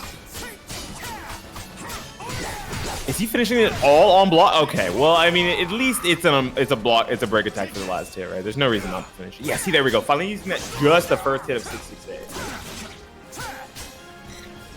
Lots of little AA, BB checking. Okay, no punish there, though. Yeah, that is minus 12. You could have just got a free AA there. Oh, one of the lows. I think he's going to go for the low here. But instead, just baiting out the GI and calling it out with an AA the quickest possible. Love it. Here it comes. We're going to see another throw. No, just give him the shoulder tackle. Okay, gets like a the BB, idea all that 14. He did 2 zoning throws early, right? So I like the idea of using a mid check as a start for the next round, but Souza just standing there blocking the mid, that maybe the throw would have worked out better. But Dulaman taking this big lead here by using that CE. Let's see if Souza's going to wake up with a soul charge or anything, or if he's fine with just walking him down. Just full, Nice. he just full ran at him and blocked, no problem. Oh, that's big damage. Dulaman. Oh, tries to give him the sand. Nice punish, but no follow-up there. I guess he didn't get a counter hit. Spending the first soul charge, gets a little bit of meter back here, a little bit of life back here. Oh, you can't give him like a full round though off of 1 soul charge. They'll feel awful. Yeah, you've got to force him to use the second soul charge here. But I think if you force Dulaman to use up his whole one first, it wouldn't feel so bad. But Dulaman using that low finally, after canceling that stance twice in his face, finally just sends it, finishes it out with the low, because even if he got hit, he had tons of life to play with there. And I don't think Grøh's really fully running you over from that without using that second soul charge. Yeah, big respect to Dulaman too for showing restraint and not just throwing out tornadoes for free, because that was a free ticket to getting steeded in the back. And he totally didn't fall for it, because I know SouzouLion was kind of like, wait, I'm full screen anime guy. If he throws a projectile at me, I'll smoke him. Oh, to get these 668s. I think using those 668s and like the run-up block as like the check, the opposition, I really like them. But Dulaman is staying pretty. You know, I talked about it maybe being not that good, or what I was about to say, but instead, you know, closing out a round with one of them, that's got to feel pretty good.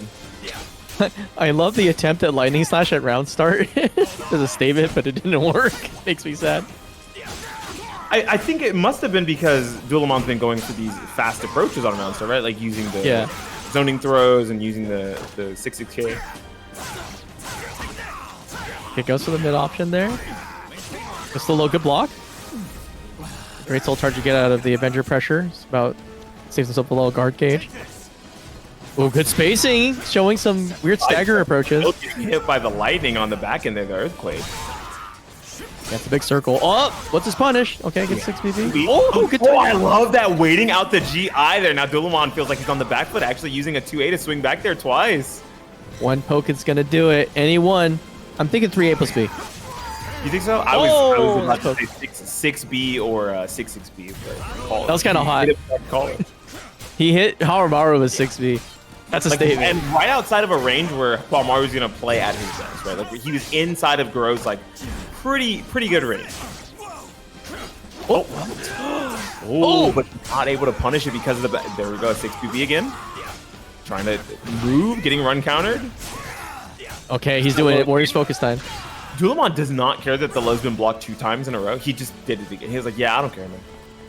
He's like, look at my life total, look at yours. Punish it? No, not again. Letting it rip, just letting it rock. Oh, interesting air hit, but it gets a double A across the chest. It's funny because that's like an I-14 double A. It's not even that good. Yeah, I think to myself, was he not just supposed to use like 6K there or 6-6K there? Oh my God, 3 in a row? Oh, he is throwing the Horis out today. Okay, good soul charge. Gonna kick out. Let's see what you got here. Nice block up the low. Blocking it, yep. You're getting caught. Trying to run away from double A. Anime time. Nice block, but no punish. Just statue blocking. Totally fine with holding it, but does it flow again? Turns a tiny. Here we go. Let it rip, brother. Soul charge here. Throw him. If you can get a guard crush here. Or need it. He doesn't even need the guard crush. He is going to be kind of weakened though, because now you don't have access to double shoulder charge at red health, so you can't just like instantly get CE damage for no reason. And he doesn't have any meters, so he's definitely hurting right now. Yeah, this is a good step. To be in. Okay, anime time. Oh, but pulling out the A plus B out of stance. Okay. Oh, they brawling now. They brawling. Look at this. They're swinging. Okay, kind of dangerous proposition there, though, by going for 1AK. I'm like, oh, but he's dead. And that was a counter hit. That was really good stuff from Sozo.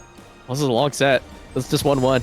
You should be pleased I saw you as a threat. I was going to say, because it's like 1K, so like 1AK doesn't work on opponents that are technically grounded. They have to basically get up to get hit by the full attack, so you can put yourself in a kind of bad situation if you let the K happen. I thought it was going to come into play there, but you kind of managed to scramble together. Nice, gets the low. Trace B. No punish, unfortunately. I believe this is this might be one of those cursed matchups then, because I think he has to use 6K to punish that. Oh yeah, that's not a good position to be in, right? Not great frame advantage and like an awkward punish. Like you don't really want to have to use it. But if you don't, then you let Grøh get away with it, and it's not something that you should let him get away with. You got to take those frames as much as you can. Let me check the Grøh frame data for that one real quick, because I think I might be wrong. Let's see. Oh my gosh, they both did 6-6-8. Oh, it is minus 12. That sucks. He just doesn't even care. 2 6-6-8s in a row. Punish, minus 12. Sending it again, this time actually getting punished on it.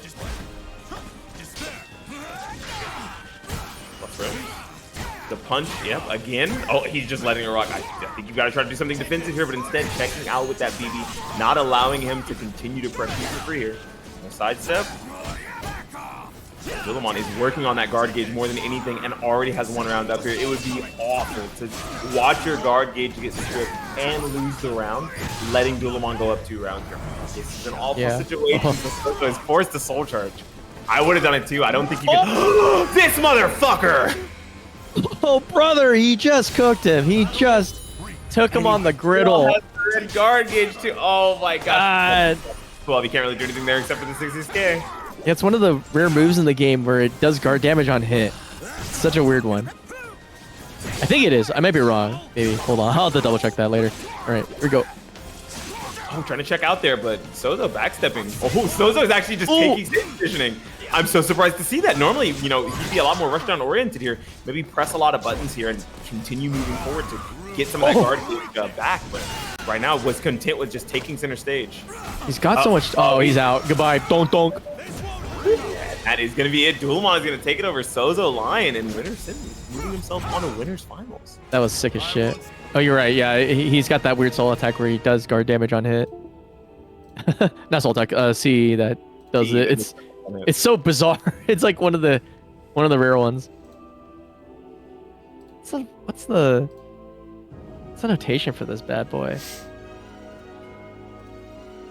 For which one? For the big chonk slash. Can't remember what it was because I'm trying to find the data on it and I'm like, isn't that the pretzel input? Is that the pretzel? I think it is. Or okay, no, it's just 2 or it's just 236B plus K. Rage explosion. Flame of the Conqueror 6A plus B plus K. Okay, yeah. I'm sorry, what did you say the name of that move was? That's a sick name. Rage of the Conqueror? That sounds sounds cool. like a sick name, yeah. Yeah, the pretzel is for 5 extra damage on his normal CE. That's the difference. Right. This character has such weird quirks, man. Yeah. They really wanted to like accentuate how much Samurai Showdown he was supposed to feel like, right? Like giving you the guard crush blowback on attacks and giving him moves that are adding extra guard pressure on hit. Yeah. That is a very not SoulCalibur thing, but very much so a Sam Show thing. And I think it works out for the character. He's very unique in the game. I mean, so a lot of guest characters one of feel like I think one of the shells. best arguing points for this game is like, think about guest characters that had like came over from other games. I mean, look at like Akuma and Tekken, at least for 3D games. But it's like SoulCalibur, I think, did a pretty good job of adapting like guest characters not from fighting games or from other fighting games into our 3D without them being like absolutely completely busted. 2B was a little annoying on launch, and that got fixed. Yeah, I was gonna say like 2B was kind of a pain in the ass, but Geralt was very non-problematic. Like he was one of those characters that I think. Well, actually, it was mostly that he had that super cheesy 4A plus B that could like. You had like an hour to hit confirm. Like you'd do a full sidestep around and like steal wins off of it. Yeah, his biggest issue was I think the unintentional component of Yurden as well, where you get to run to the ring edge and then finish your combo. Run to the ring edge or sidestep around if they had advantage. Yep. It also like refunded itself almost entirely because it cost like a quarter meter, and it gave it all back. So if you just kept getting it, you would just keep winning. Because it just was so crazy good. But yeah. Also, what was the fighting game that had the For Honor character in it? Samurai Showdown. Yeah. Oh, it was Sam Show. Okay, that was Warden. That had Warden. I was like, I know one of them, but I can't forget one. Yeah. It's funny because like that game has the Honor of Kings character, and it's still amazing that nobody knows what that game is in the West and never will, even though it's like one of the biggest games on the planet. Like it's funny how we live in this weird bubble of like mindshare where it is completely reasonable to have absolutely zero understanding or even exposure to one of the world's most popular games in terms of player base. and yet everyone in the West says video games are dying. They just haven't looked at video games in the East. Yeah, I mean, like gacha games, they came over here.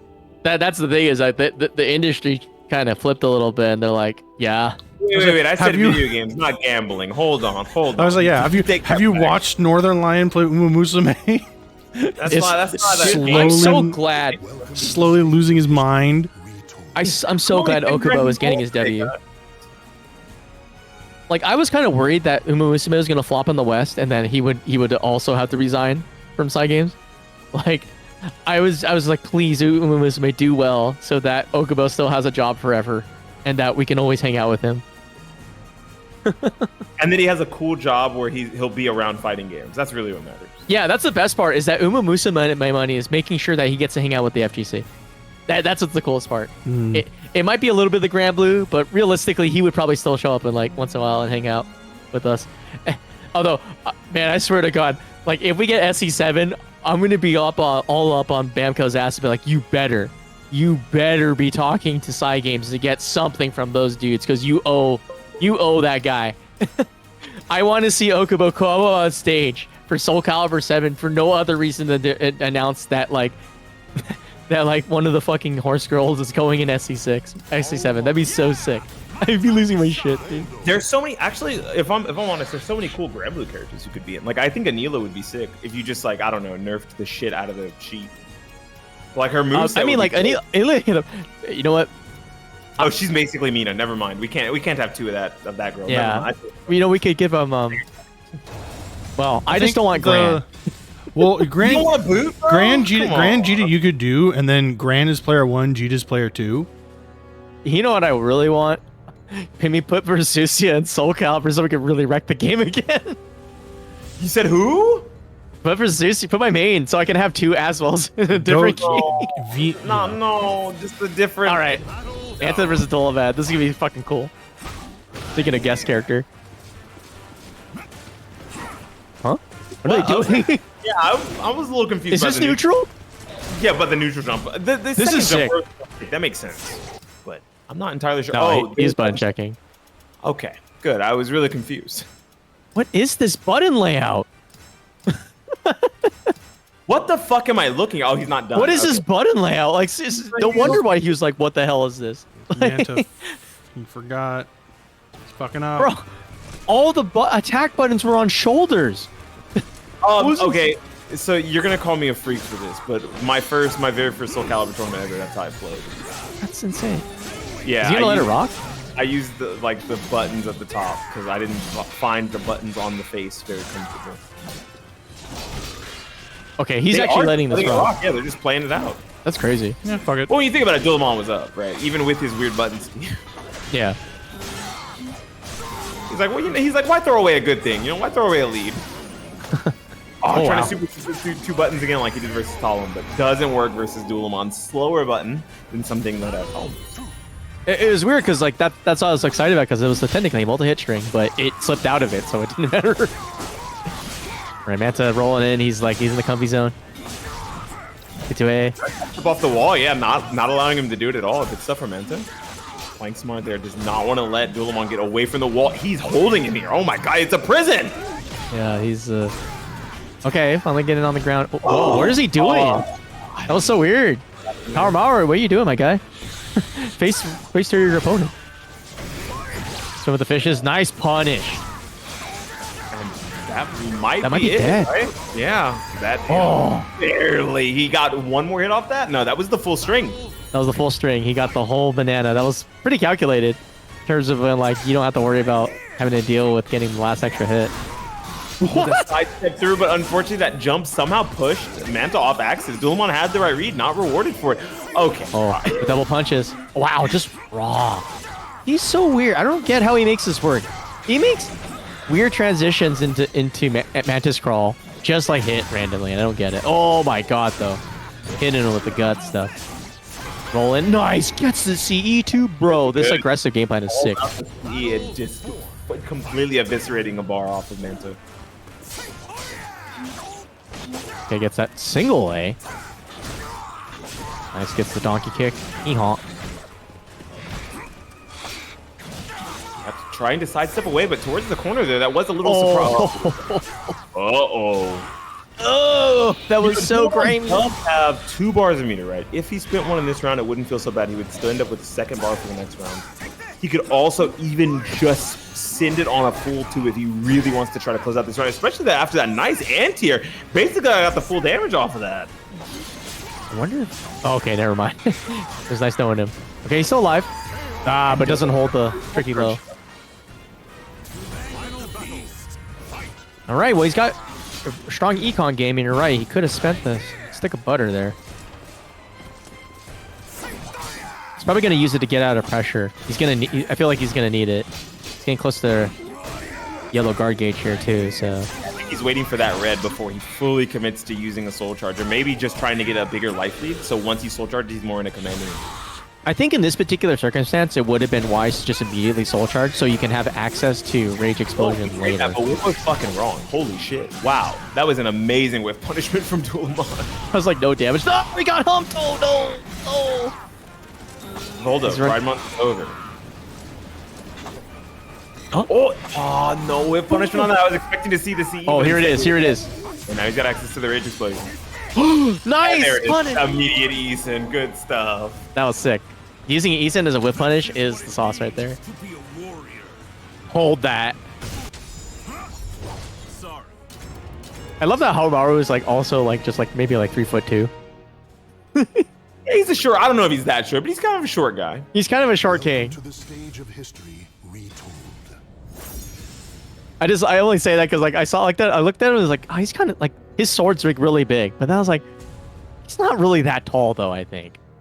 Yeah, I think the sword is big in relation to his height. Right. Like He's also for me- wide as hell. For me to have a big sword, I'd have to hold like an 8-foot sword or something. Because I'm 6 foot. That sounds awful. I wonder how big Siegfried's sword is, because Siegfried's also kind of a, you know, a little short king, you know? A little shrimpy. Hey man, I didn't say that. Shrimp freak. Shrimp freed. Oh, nice. That was a good checkout. I like it. Oh, trying to go There's for it the again. gourd. I don't actually think that that's punishable on block. The gourd? I don't think so. Yeah.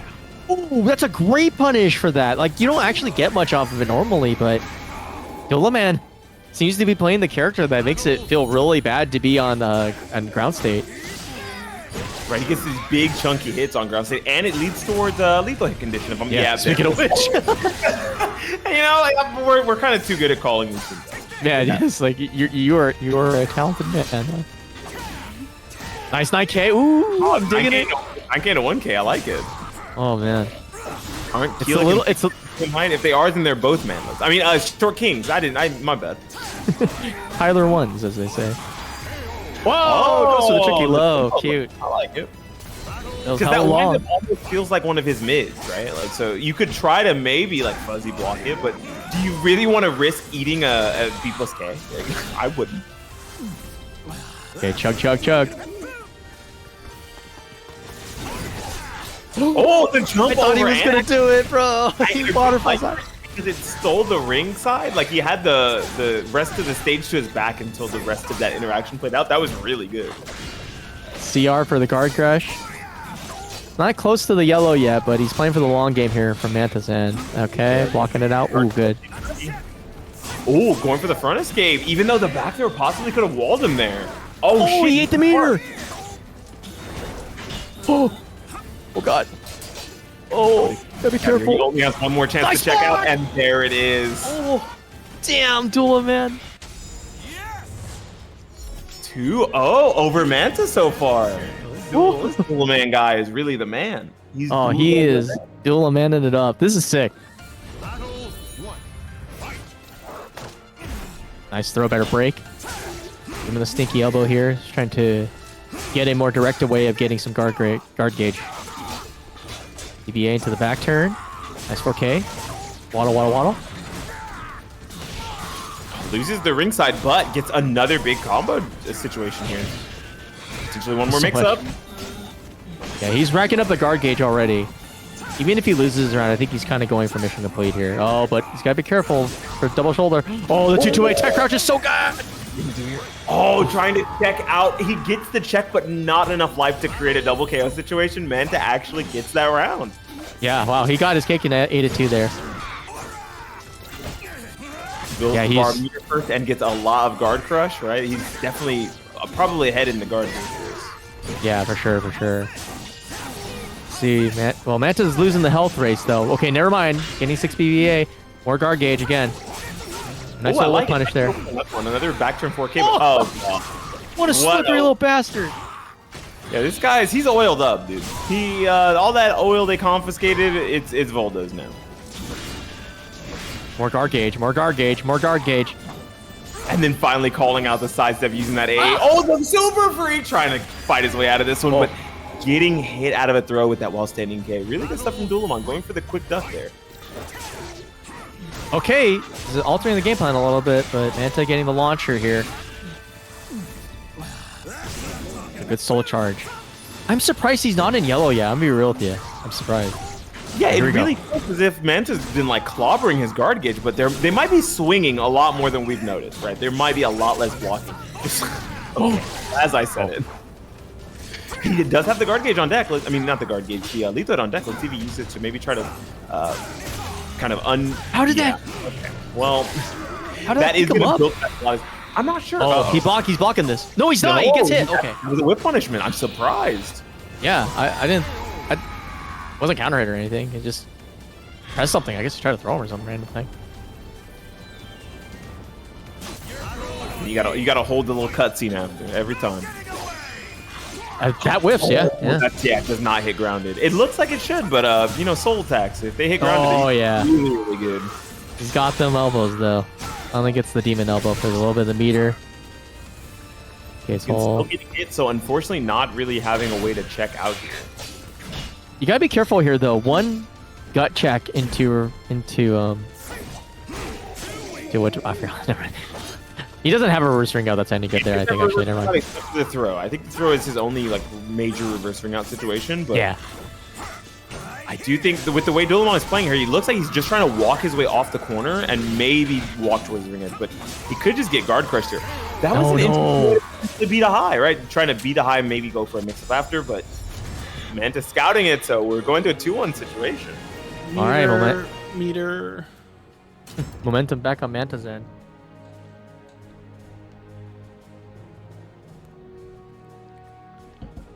Welcome to the stage of history retold. He's getting off the stage. I think this is a good choice. He gets completely screwed. I'm sorry, what'd you say? He got off what stage? I didn't quite hear. He got completely screwed. No, man, it's a different timeline now. Thanks, Near fan. It's a different ending. Great.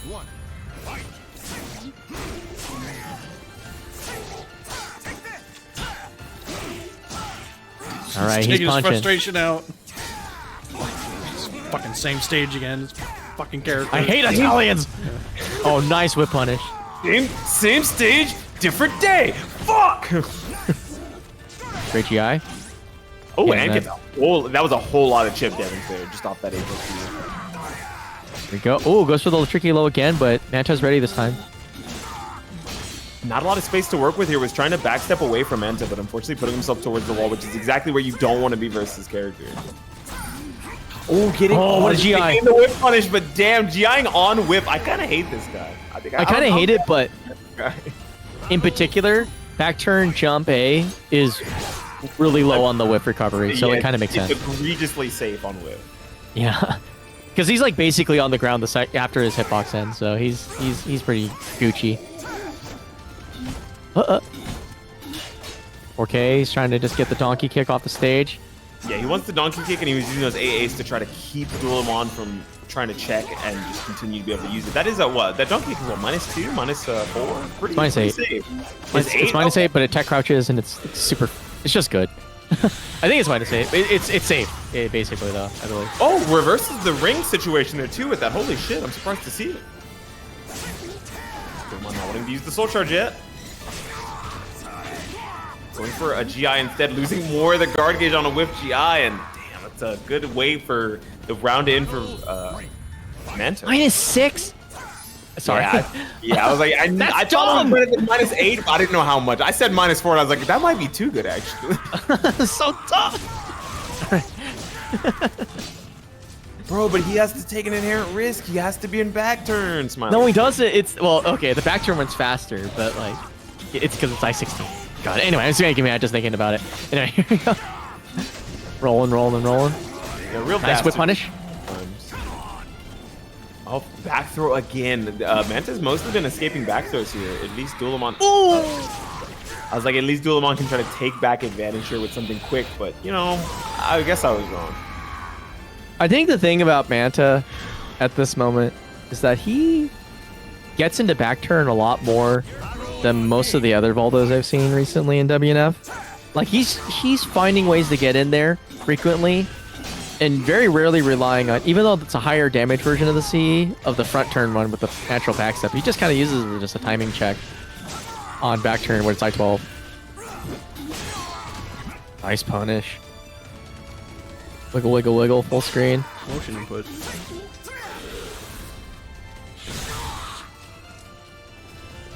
He's calling out sheer on me, so I'll have to shut up about being a motion input hater. Oh my gosh, the back. Ah! Oh, there it is. Finally.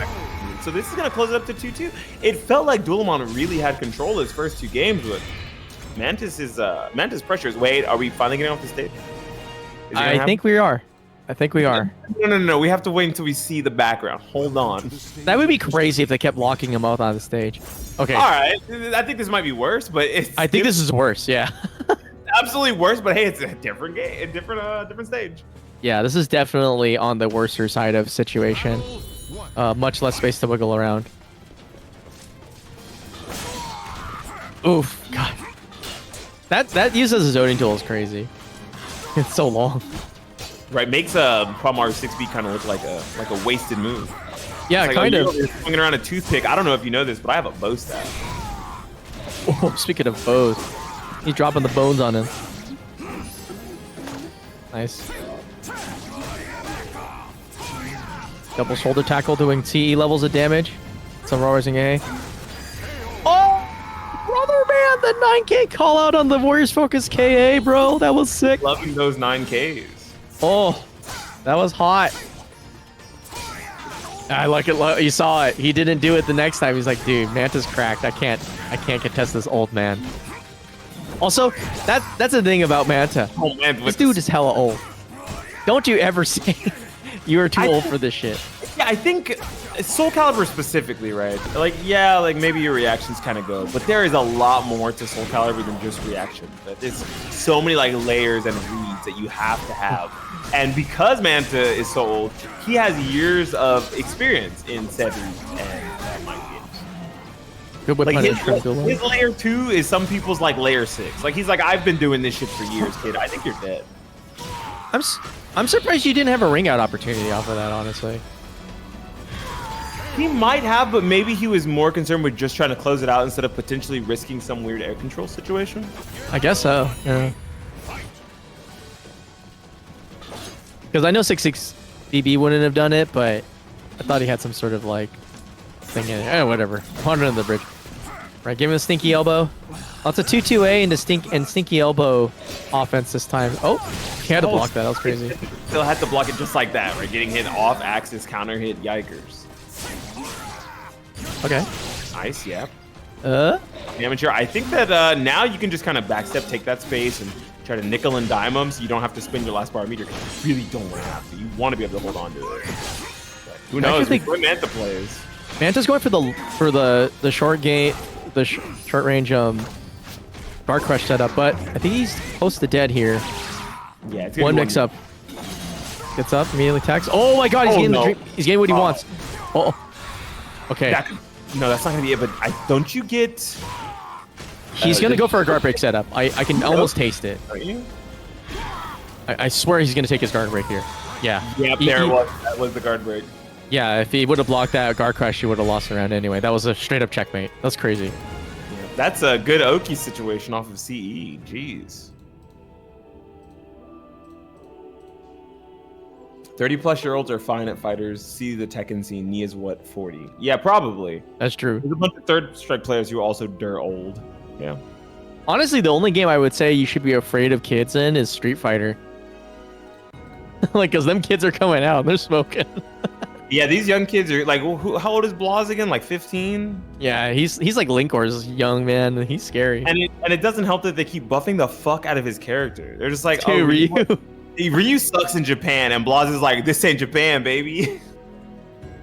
I thought they didn't think Ryu was that bad. It's just that they don't think Ryu's very good in Japan. Why do you think Zangief keeps getting nerfs? They thought Zangief was like top 3 for like 2 patches already. Japanese developers hate grapplers, I swear to God. I think it's just Ikabashi Zangief, and there's another really good Zangief over there that are just like beating the shit out of Japan and scaring. Like, imagine you live in Florida and like your only training partner is Klopp. You're gonna be like, oh fuck, I'm terrified of Astaroth. I mean, Japan's they're definitely rating Astaroth Giga high right now. See, and that's another good example. Yeah, he's really good in SF6 though. Yeah, he's really good, but he's not like top 3 really good. Like, let's be real. I think they're rating like Akuma, Mai, and JP. I remember when someone tried to call Mai McDonald's application tier character now because they changed her and proximity walk out of it. But yeah, she's still really good. It's crazy how that happened. Good old Mai. Asta number 1. I agree. Let's see. Let me look at the bracket really quick. I'm very curious to see what. Yeah, let's see what we got down going on in loser side. Oh wow, I believe Sozo and Butterfly Joe are already playing. So the next match we're gonna see, because we might be late to that already. No, it says it's gonna be on stream, right? So maybe they're just setting up. Yeah, this is top 4. Our next match is SouzouLion versus Butterfly Joe. I'm excited. I wonder how the Grøh versus Talim matchup looks like. No, this isn't a run back. Joe and Sozo have not played today. I was thinking of YoRHa. He beat YoRHa earlier in the bracket. Yeah, YoRHa, I believe, was vanquished by Butterfly Joe. Let's see what happened. Let's see. Charlie smoking me up, but then losing to Juice. Oh no, I know. Juice got vanquished by Charlie, and then lost to SouzouLion. Okay. And then where's Voldo? Gets bullied by Gold YoRHa in 0-2. SabinDeus killing Anarchy, but then losing to YoRHa. I think Sabin should have leveraged his manager powers against YoRHa for the win. That's my strategic choice here. All right, here we go. That's not Grøh. Okay. Whoa, he's going back to the Yoshi. Okay. I think this. With the amount of money now in the pot, right? Yeah. Do you want to mess with your secondary, or are you ready to get a little more serious? I think you want to roll up close anyway. You want to play a character that can, in some ways, outclass Talim. In game, yeah, for sure. Like, I think some of her long-range whiff punishment with her advancing normals are really, really top tier, like that, right? But then you think about, like, once Yoshi gets closer, or once Talim gets closer, which is optimally where they both want to play, Yoshi's gonna be shredding this. I think like this is the matchup where Dick Punch really changes a lot of things, just because you're going to be in the range to where that counter hit matters. And when you're going up against 4B, it's like, oh man, you got to have a tool that can equally contest. But it didn't seem to come into this set, so see if it shows up later. Oh, I like the GI there, calling out any of the quick options done. I think the only thing it wouldn't have beat was the Dragonfly B. All 3 other options were covered. Ooh, he just called out that AA.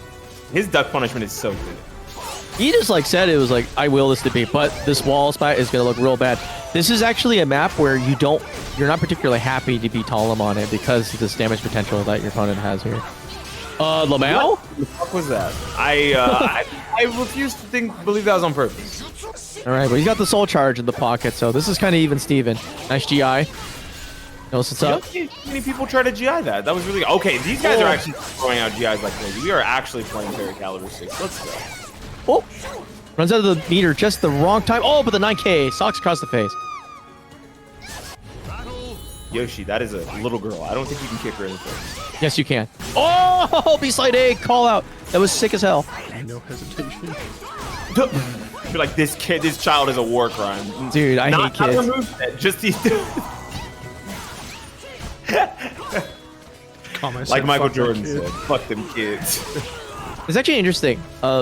This match in particular, AA checking is really dangerous, right? Because Butterfly Joe has S6 to 6K. So if they get into a situation where they're going to be choppy, he can usually win. Oh my god, like, yeah, seriously.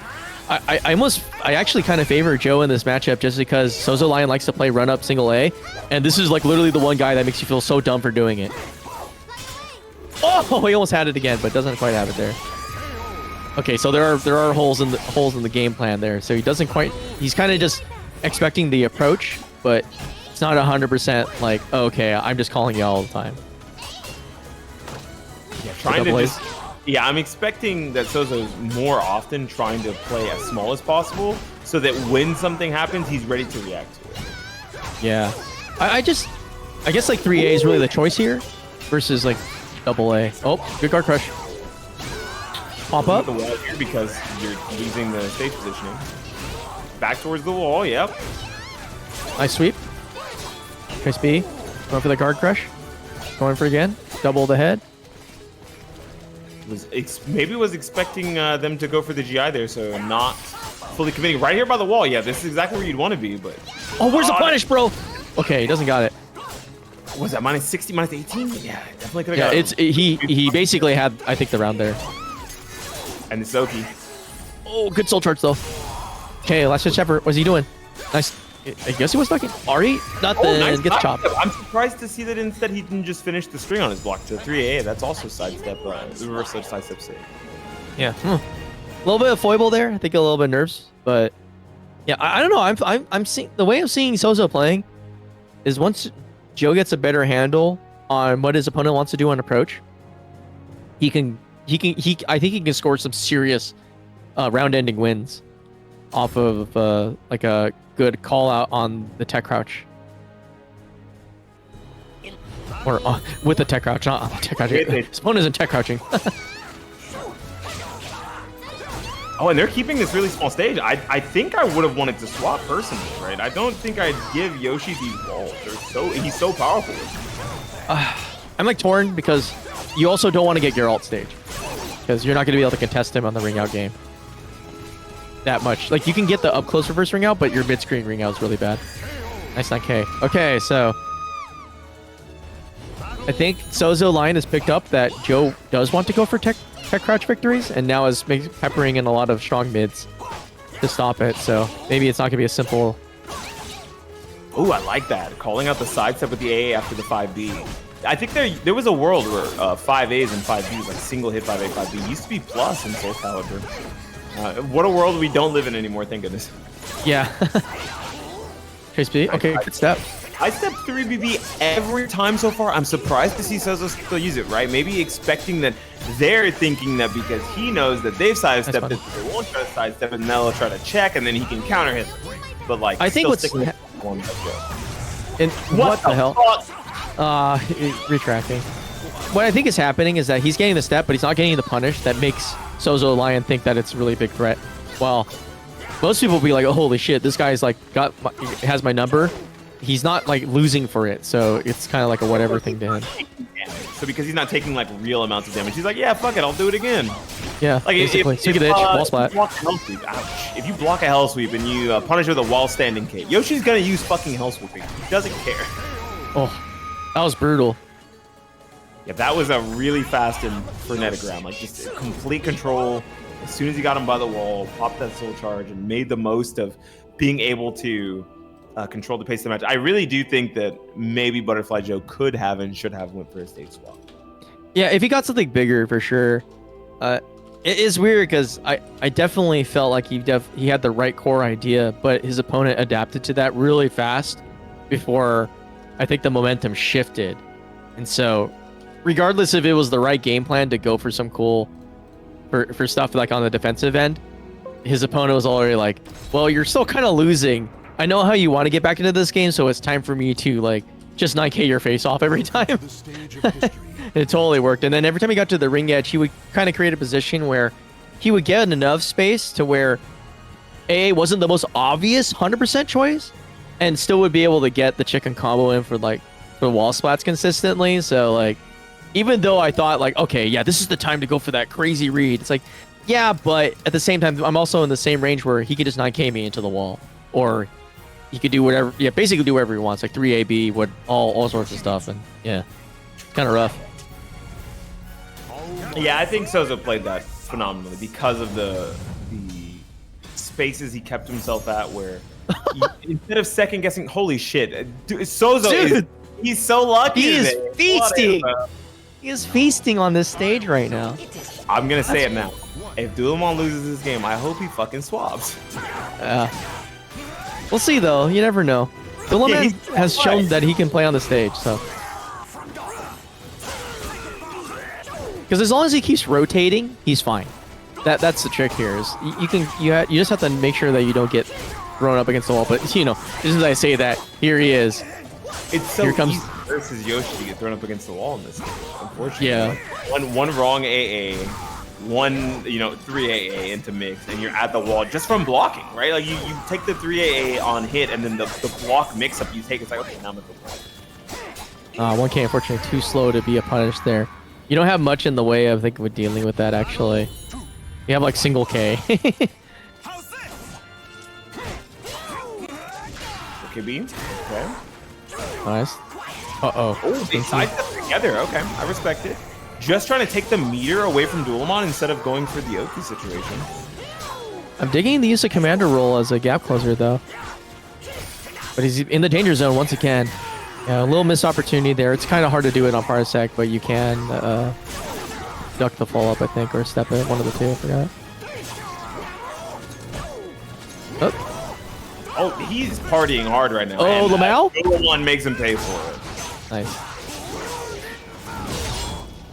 That's a good whip punish too. Most people are pretty afraid to re-engage on a meditating Yoshimitsu because they think that Med K is just going to come in there anyway. Well, 2-way check as the round start. Okay. Opting for a defensive stance early on. Nice duck, but no punish, unfortunately. Oh, I tried to check out on that second hit. I see the counter hit. Sweep the leg. Nice step. Okay, get something. There we go. Just full sidestep out of that. I wonder if Souza is going to start maybe just going into Mantis or only letting the first hit rock and maybe trying to check with an AA. I would be so scared if Yoshimitsu went into Mantis. I would scream. Oh, my bad. Into Dragonfly. Sorry. No, you're okay. I just wanted to... Oh, God. Just thinking about the concept of that being a thing in the game. And then I thought about the fact that I was wrong and that I was terrified that I was wrong. Nice, but he gets the rest of that shebang with the soul charge. Okay, 6B pokes. This is still a kind of an ass matchup. The stage makes it better for SouzouLion, but it's still hard to get in on this dude. He took so much chip there, too. Nice. Gets a step, but no punish, unfortunately. And fighting back towards that was complete robbery. He was supposed to get back turn. Yeah, back turn people's K. Nice, gets the shoulder check. Yeah, and then just immediately going for the first hit of the mid check there and keeping it safe, stopping the string. Has a lot of life to play with here while he knows that Sozo had to chew through a lot. Not worth taking big risks, or maybe Sozo could duck under something and check.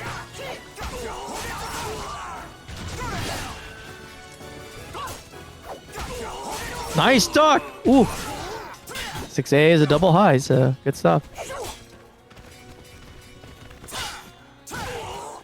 Yep, this is the matchup that's hell for Yoshimitsu. Doesn't matter how small the stage is, you gotta run in at some point. With your opponent with a health lead, it's like a nightmare.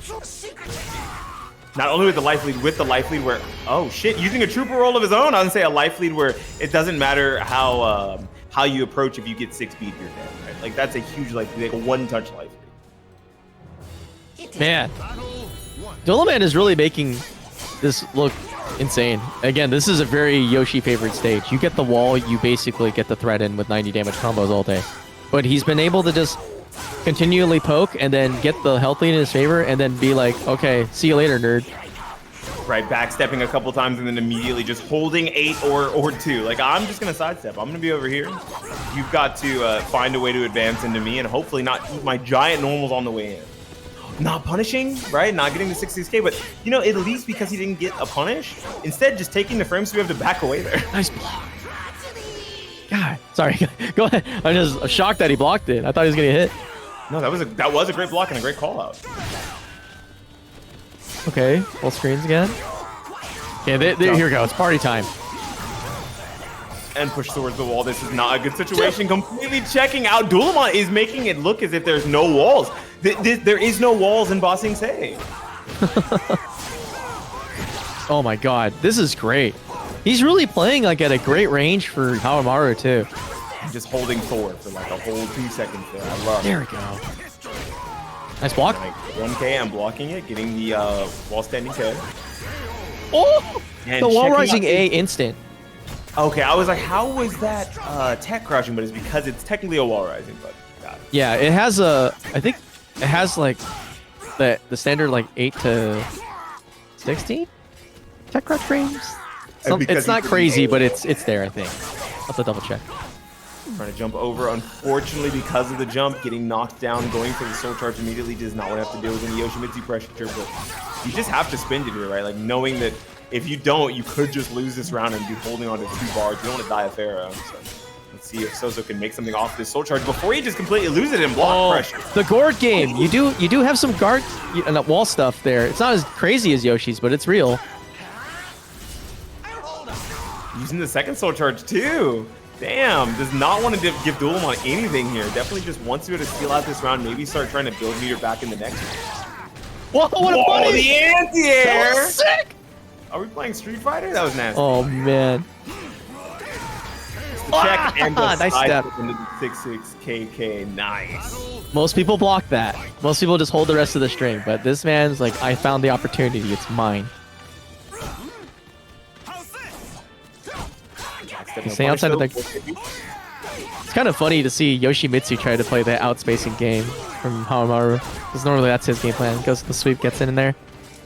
Like, you have to think, right? You don't just want to run into Haohmaru and run into his button. You really want to create a situation where Haohmaru whiffs and you can get a whiff punishment and then start your offense. But it's so difficult. Dulaman is like trying his very best to not do anything that's so whiff punishable that he can get knocked down into this Yoshi whiff. That is going to be a That's splat. sick. And doesn't have a bar to fight back with. Oh my gosh. Oh, Holy he really moly. sent it into the 9K though. He's still sending it. Gosh, and Ooh, the nice. 1K. Run up 1K. That was a reach. That was a really far 1K. Got them That's stinky toes, man. All right, Warriors focus in. Nice block. Getting a really chunky punish there too. That's the kind of defense you need to see to win WNF, honestly. That's +4 soul charges. Good choice. I respect it. Especially because you're by the wall here. Yoshi doesn't have the meter to be able to confirm anything by the wall. Like, Doesn't do much damage though. Oh, he's going for that really crazy tempo play. Okay, hell sweep. Trace B. He does it again. Gonna do it a third time, brother? Oh, nice jump! Jumping over.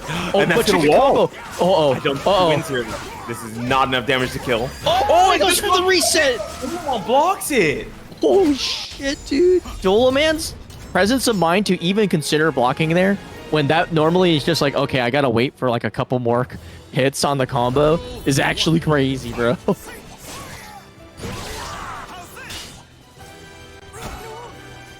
Okay, so this is K, he's checking out. Yep, that's Haohmaru for you. Immediately running back. I do love that the stage hasn't really been a big hindrance for Dulaman. Right? I thought maybe if Dulaman lost game 1, we'd see a stage swap, but just completely up 2-0 by using those walls as like a bait, as a way to goad SouzouLion into making mistakes near the wall so that Dulaman can capitalize and then run away.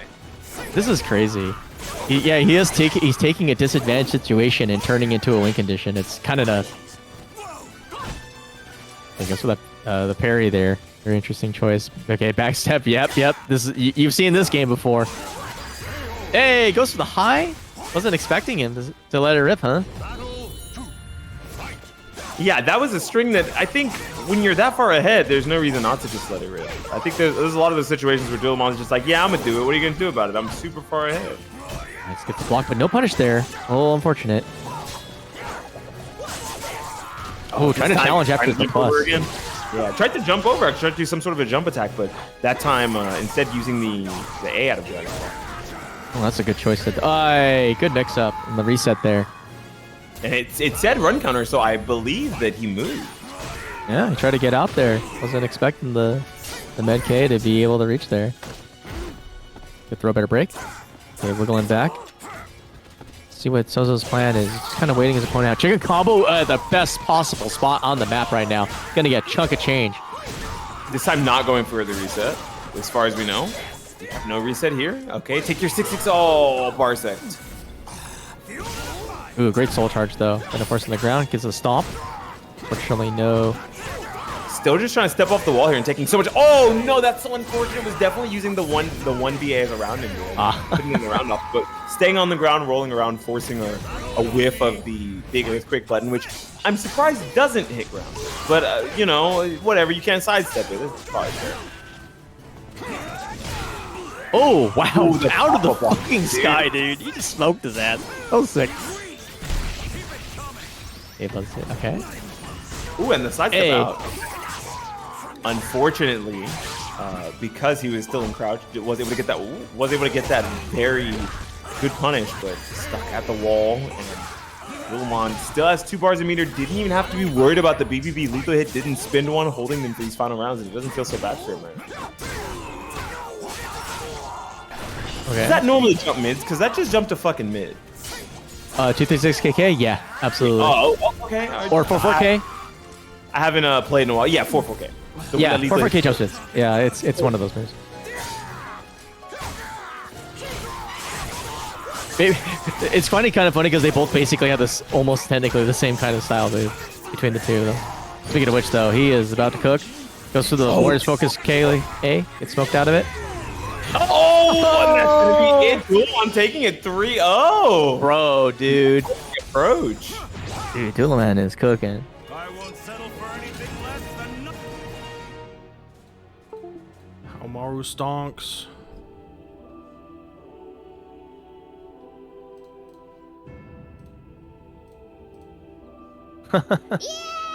And that means we're going to be going into grand finals after this, huh? It's going to be Manta versus Dulaman. It's going to be the run back.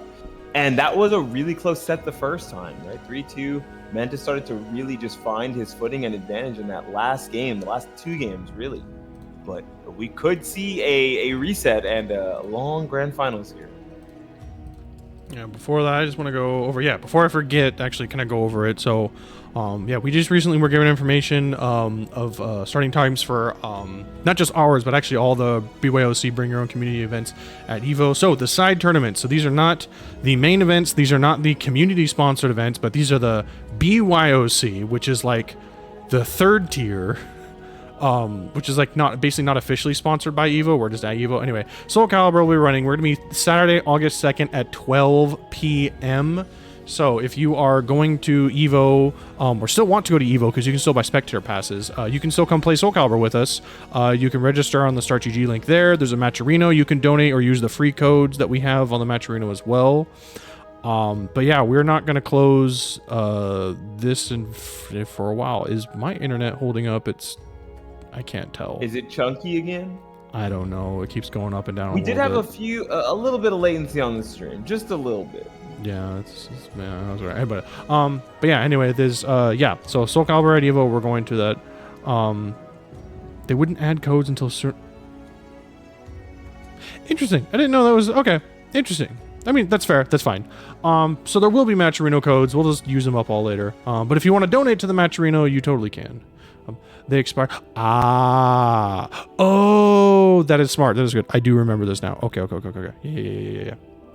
I had forgotten that they made that change at some point. Shuji, okay? What are you doing, bro? Or no? She's fine. Oh no, that's yours. I Jump couldn't. off my desk. You thought it was my cat? I couldn't tell. No, she tried to jump off the desk and freaked out. What are you doing? But anyway, yeah, so we have the Matcherino going, and yeah, we have the StartGG link. So again, if you are going to EVO or want to go to EVO and play SoulCalibur, you still totally can. Spectator passes are still for sale through the evo.gg website, and you can register on the StartGG link right over there. As of right now, we're pretty high up there. We have a decent amount of number. I think we're getting close to 50. We need to get the 50 though, so that We're we at can milk money. 45. We need to milk some money out of Cambosa when we hit 50, okay? Yeah. You hear me, Chant? You hear me, chat? But yeah. I know 5 more you were going to Evo. Come on now. So yeah, 45 minutes. So like, there's gonna be a lot of people there. And again, when we're done, you'll be able to talk and hang out, play some casuals, do some other stuff. It's gonna be great. So yeah, we're gonna get that. All right. Check. Checking kind of one thing kill time. Other events coming up. gonna let the thing run now. Well, yeah, YouTube, the Zoetrope YouTube. Yeah, I'm looking specifically for events, so I'm gonna skip through these. You're watching WNF. Oh god, that transitioned way too fast.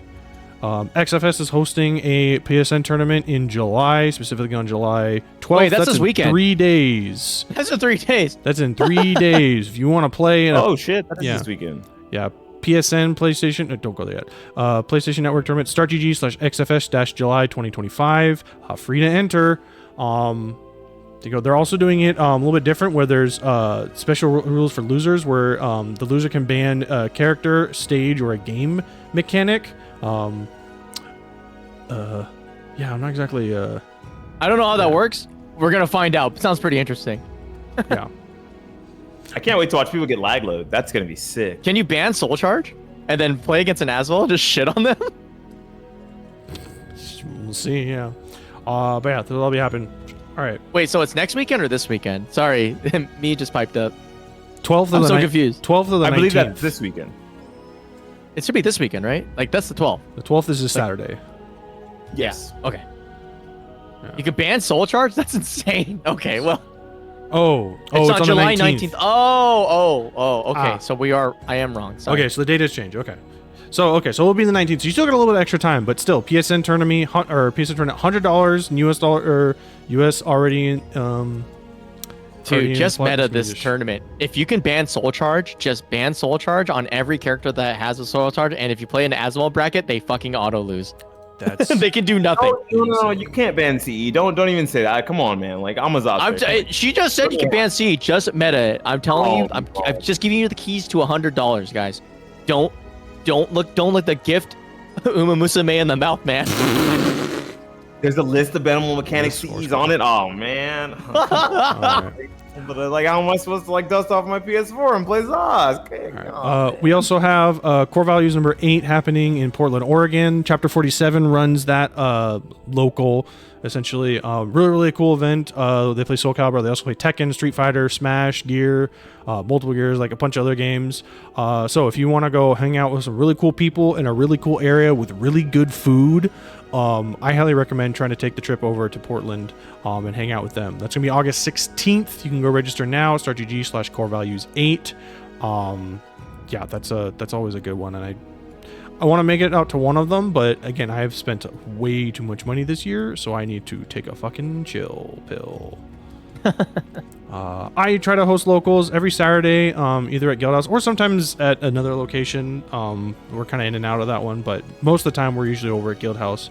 We're not able to make it out every Saturday, so if you're interested, just DM at me. You can do either NorCalibur or me at Blue Sky, or sometimes on Twitter. I still check Twitter like occasionally, like on and off, but yeah, you can just ask me about it.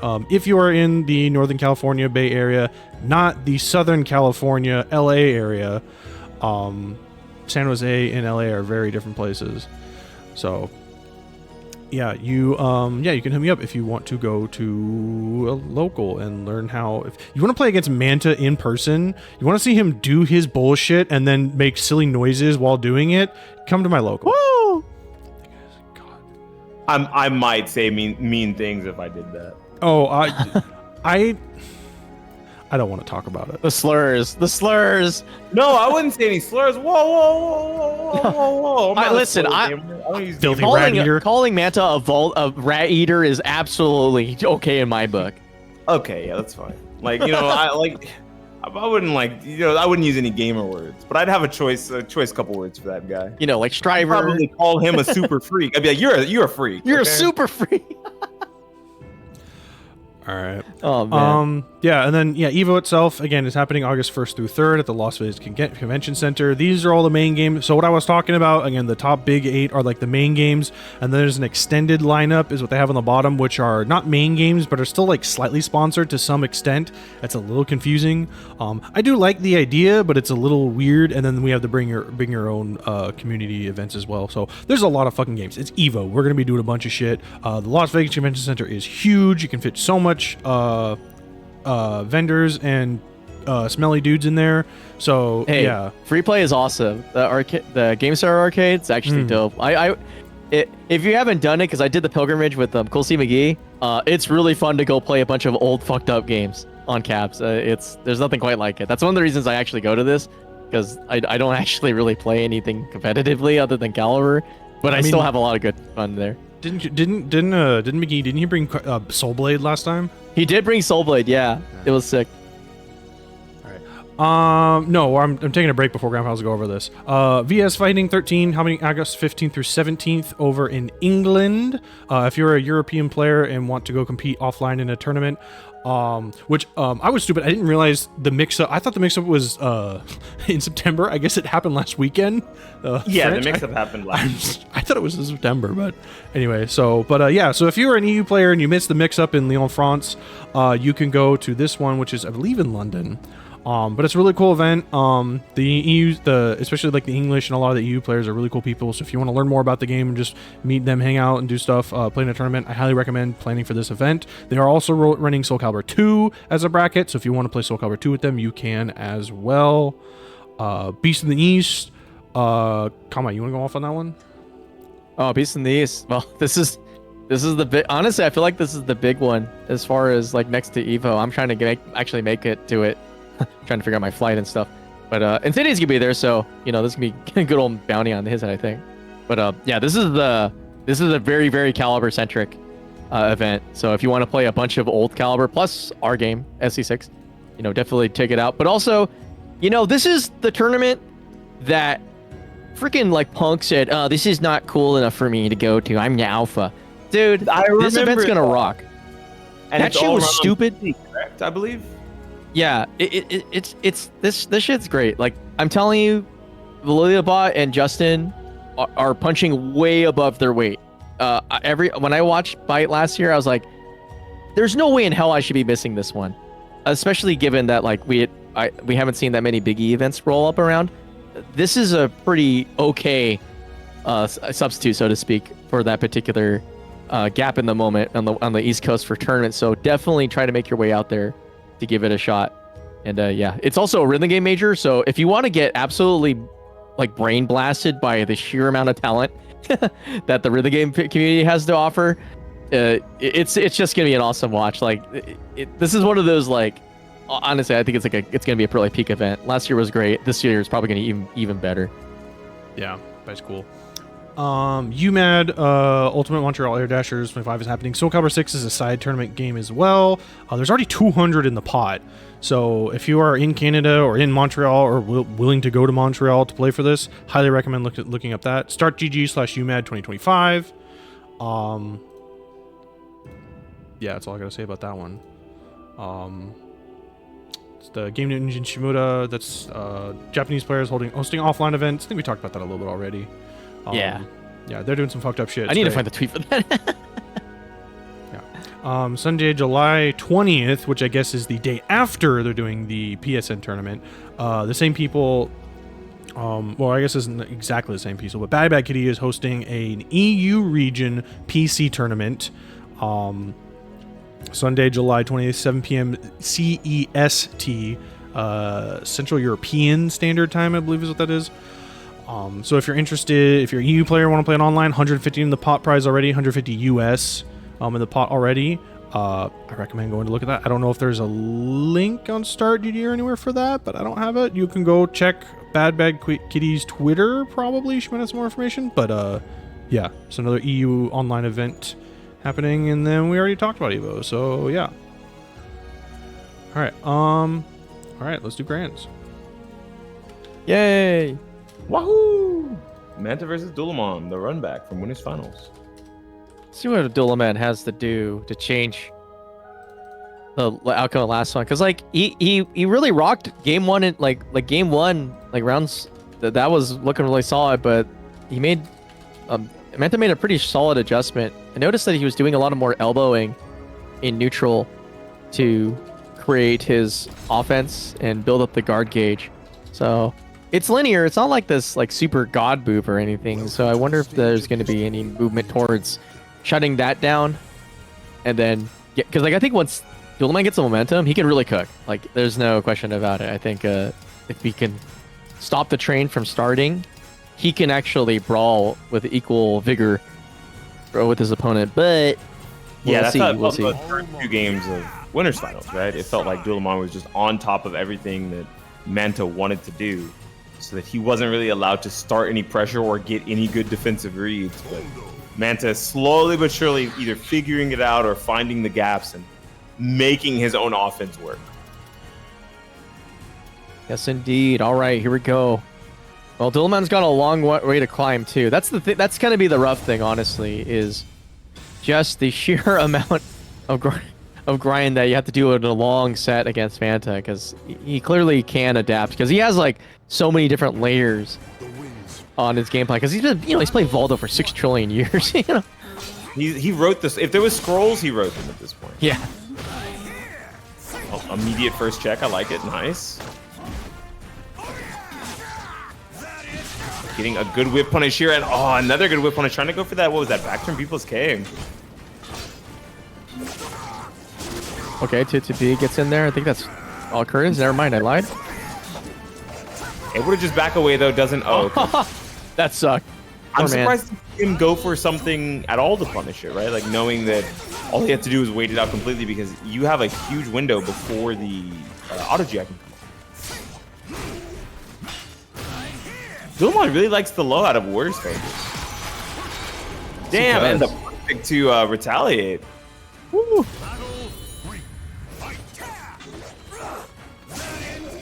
Both okay. a little off axis there, but at least Dulaman got himself something.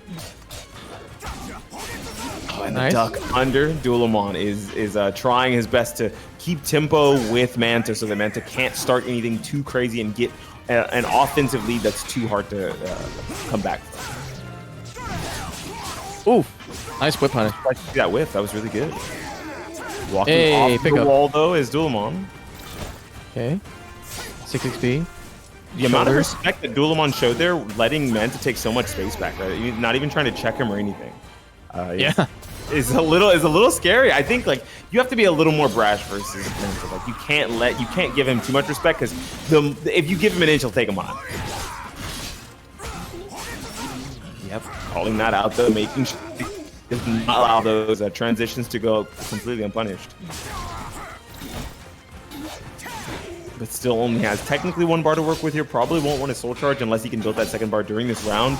More likely to try to keep a hold of it here, but this is a bad situation to be put in versus Voldo. Yeah. He's gonna block it out. Oh, he's just gonna block it out. He could lose his entire guard gauge and still have to worry about it for the next round. That's so bad. That feels off.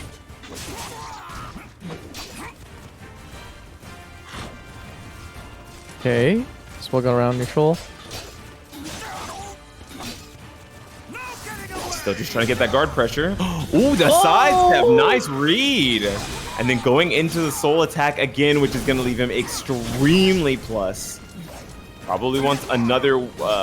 no, actually just peppering him with things that would normally be anti-guard push, right? Like using moves that stop him from stepping around too much horizontally so he doesn't have to deal with the guard push. The 9K. This time not getting hit by it. Oof. Yeah, closing it out. That's the same way he closed out one of the rounds in game 1 of the Winners Finals. Man, it's so slippery. Not catch that, dude. All right. Well, it doesn't seem like the stage was the problem here. Seems like a matter of, can you wrangle the Manta? Wrangle the Manta and really manage your meter here, like knowing when to spend it, when to hold it. Because I think maybe holding the meter there into that final round where you had 2 bars and a red guard gauge, when maybe you could have mitigated that red guard gauge during the round, the round previous, round 4. Maybe would have been the move. Pushing towards the wall, but at least Dulaman checking out. A plus B. You gotta be careful walking away. Ooh. And gets the BB to close it as a whip punish. That was really good. Fastest whip punish you could think of. Nice. Secondology out there. Let's see if maybe he picks a different option for the 3rd one. Or Manta might be trying to condition him out of an option. I'm trying to figure out what it is specifically that he's trying to get him not to do. That beats verticals, correct? So that must have been maybe a 6B check multiple times that he's been trying to get him to stop doing, or like a wall rising. Huh. Yeah, possibly, yeah. Maybe onto something. And Chasing him down here. Whoa! See, this time disrespecting, I like it because the last time he let Manta take all of that space from in front of him with no recourse at all. But this time trying to check him and make sure that he stays more honest. Using the soul charge here too, getting this flat. What the fuck? He didn't get quaked at all. That was so weird. Yeah, that was weird. That's why I was like, and it looked like he was already standing up when the earthquake started, but it just, I guess maybe he was still considered grounded or doing a wall rising button something. See what Dulaman's got here. He's got two rounds up. Game 2. Runs up halfway through the first bar. Maybe he'll Close be able to to guard build crush the though. He might have to eat this one. I definitely think you just choose to eat the guard crush. Yeah, like it sucks Yeah. to lose around here for free, but at least now you can play with impunity for the next round. And you have one round up still on your opponent here. Fresh guard gauge. Just got to play a little more aggressive so that you don't have to worry about him potentially just rinsing your guard gauge during this round. Oh my lord, maybe not too aggressively. Jeez, Manta, huge lead here. It must be for the plus frames. Manta does not want to deal with it. Checks out before Dulaman can get a bar of meter of his own to actually be able to fight back with the soul charge. Oh, I think you just have to hold this. You're alive, but you definitely don't spin the bar here. There's no point. You just hold the potential loss and move on to the next round. That was a huge life leak to try to come back from with only one soul charge. But now, has the meter advantage and he's completely fine on guard. No way he's even close to yellow. Skinny's positioning is kind of bad here. As far as the knocks out of there. Yeah, you gotta be careful. Don't get humped off the stage, bro. Instead of getting humped off the stage, instead of just holding that 4K, the back turn 4K, that was scary. Oh, nice launch. Oh, must have called out a duck from Manta. Oh, missed an Easton and airborne Easton. That's so unfortunate. Still has a bar here though. So that's the rest of the soul charge, and he might be able to make something off of it. Manta's not really gonna have any way to be able to use that meter, right? Like, you're not RIing right now, so this meter is basically completely null and void for both of the characters. But is that an actual punish? No fucking. No, it's not. It's not that minus. There's no way. Good. I think he just got caught in the deer in the headlights there. Man, what a read from Manta. What in the world was that? That was... I don't know. I think he just said let it rip and Jesus took the wheel. All right, Manta's really close to sealing this deal. I'm going to use his wall rising B, and whatever happens is between you and God. Good super freak to get out instead of trying to sidestep, knowing that it's generally really hard to sidestep out of that situation. Yeah, he doesn't have to worry. Okay, goes with a big dive, trying to catch a whiff on the way back, but good awareness from Dulaman. Uh-oh, but he got his knees checked. Is he in trouble? Out. Oh, so close, but at least, you know, able to take back the screen position there after taking the damage. Doesn't have to worry about the ring out too much. Gets the rising K. Okay, slap it down. Wiggling it back. A punish? No punish on it. Letting it rock just to take the plus frames. Yeah, I just wanted the guard crush. Still wants it. Pushing him really close to the wall here and guard crush. Oh. I wonder. Yeah, I was like, I wonder if he's going to try to steal another turn back and force a block or force the GI, but Dulaman playing patiently. That's the second time, maybe third time someone's like GI'd in Dulaman's face. He did nothing and then just punished him. This guy doesn't mind spending his turns doing nothing just for a moment to see if he can bait an option out of his moments. Oh. Okay, rolls in there. Gets the extra fall up there too. That was not expected. I think he got some damage for free. Uh-oh. Yeah, not going to ring out, but a lot closer to a potential guard crush now.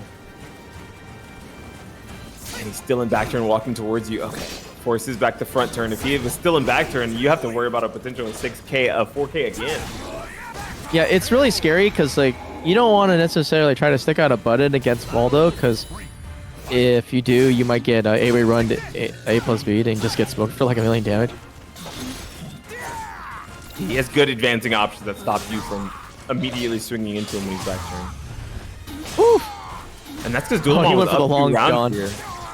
Oh, he was hoping to get a ring out off that. That would have been a SoulCalibur 2 as ring out. Close. All right, that might be it. Yeah, it was. That is it. Yep, the little clown cart move definitely rings out. I'd be careful. Dulaman has the resources in the round count, but we've seen Manta take it really easily. Just needs a couple turns. His favor, and Soul Charge is the best way to get there here. Yeah, steal 1 free turn here, maybe 2, getting the Soul Charge out of Dulaman before he can build that second bar first, which means after this Soul Charge is over, he's gonna have a couple frames of vulnerability where he can't immediately Soul Charge him. Maybe Manta will be able to make something out of it here by going for the guard crush. Yep, he wanted the guard crush so badly, but Dulaman He's getting set up for another one. He's getting set up for another one. He's got the soul charge though. This is a really good range explosion. Uh-oh, but I think that's it. That was a not quite. So close. Ooh. That's actually, it's funny because like that 4-4A is not as good as the front turn version because it's like -12. All right, get to the drill. Close that around like that. I think that's a relatively safe option, right? Not going for something that's potentially a vertical that could be stepped, using a horizontal instead. Oh, I thought he was he's close, bro. This is bad. This is really bad. Oh, okay, good. I thought he was a little closer than he was, and that's why he went for it. Okay, here we go. Setup time. This might be checkmate for game. Okay, great soul charge. That count, yeah. But I think Manta might want to just soul charge. But that had to have been soul charge, right? No, he was hoping to catch him, and he's in trouble here. I guess maybe does not block. On a backstep or something. Yeah, sure, like a sidestep because that is a really long-reaching Hori. But and that seemed like that was a Hail Mary decision for Manta. He went YOLO, bro. He went for it. Yeah. All right. Ooh, goes for the little rat catcher slide there. That's 4K. Oh, trying to stay grounded, taking a lot of damage. This is bad. One more potential mix. Doesn't stay grounded this time. Gets up, trying to take some space back. Yep. Okay, no perfect. Pyrrhic victory, maybe. Oh, good zoning. Good zoning still. It definitely is loving the shit out of these horizontals. He's trying his best not to use a vertical. He doesn't have to. The third hit of that BBB will close it out. I thought BBB was a versalage button for the last week. Thank God, no. Not. I think it used to be. Yeah, I was like, yeah, I they patched it out. Yeah, they patched that crap out because they took it away from Haohmaru and him specifically, I think. Okay. Oh, the 6B, nice. Ooh. See, I figured that wasn't a punish. I was really confused how Dulaman got hit by that last time. The low twitch ducked for a split second, but got back up. You can feel the frustration here. I think it peaks more focus KA because the tech crouch is underneath the second high. That's my guess. I get it. Okay, he's like expecting him to finish the full string, so he's letting it rip just in case he does. Yeah, I think that's what it is, but don't quote me on that one. I'm not 100% sure. The labbing. Okay, here we go. Gets the Gordon in the face of 4K. Trying to yeah, what he did there because it didn't counter it or anything. Maybe he just caught like a small twitch duck or walked with him. He might have got Parsec. That'd be real. The 3K action. Okay. Oh, it's back again. On the 1A. What is that? On the 2A. 2A plus B. Oh, I thought he was gonna get the ring out. Okay, double shoulder tackle though. That's a C's worth of damage. 4K. Donkey kick. Hee-haw. And just gonna immediately spin the the CE. That one definitely could have been a kill without the CE, so I'm a little more confused to see him use it. I think their first set, where he was by the ring edge and didn't maybe want a potential weird drop by the ring out, but using the CE there, I mean, that could cost him. Now doing my guess is done.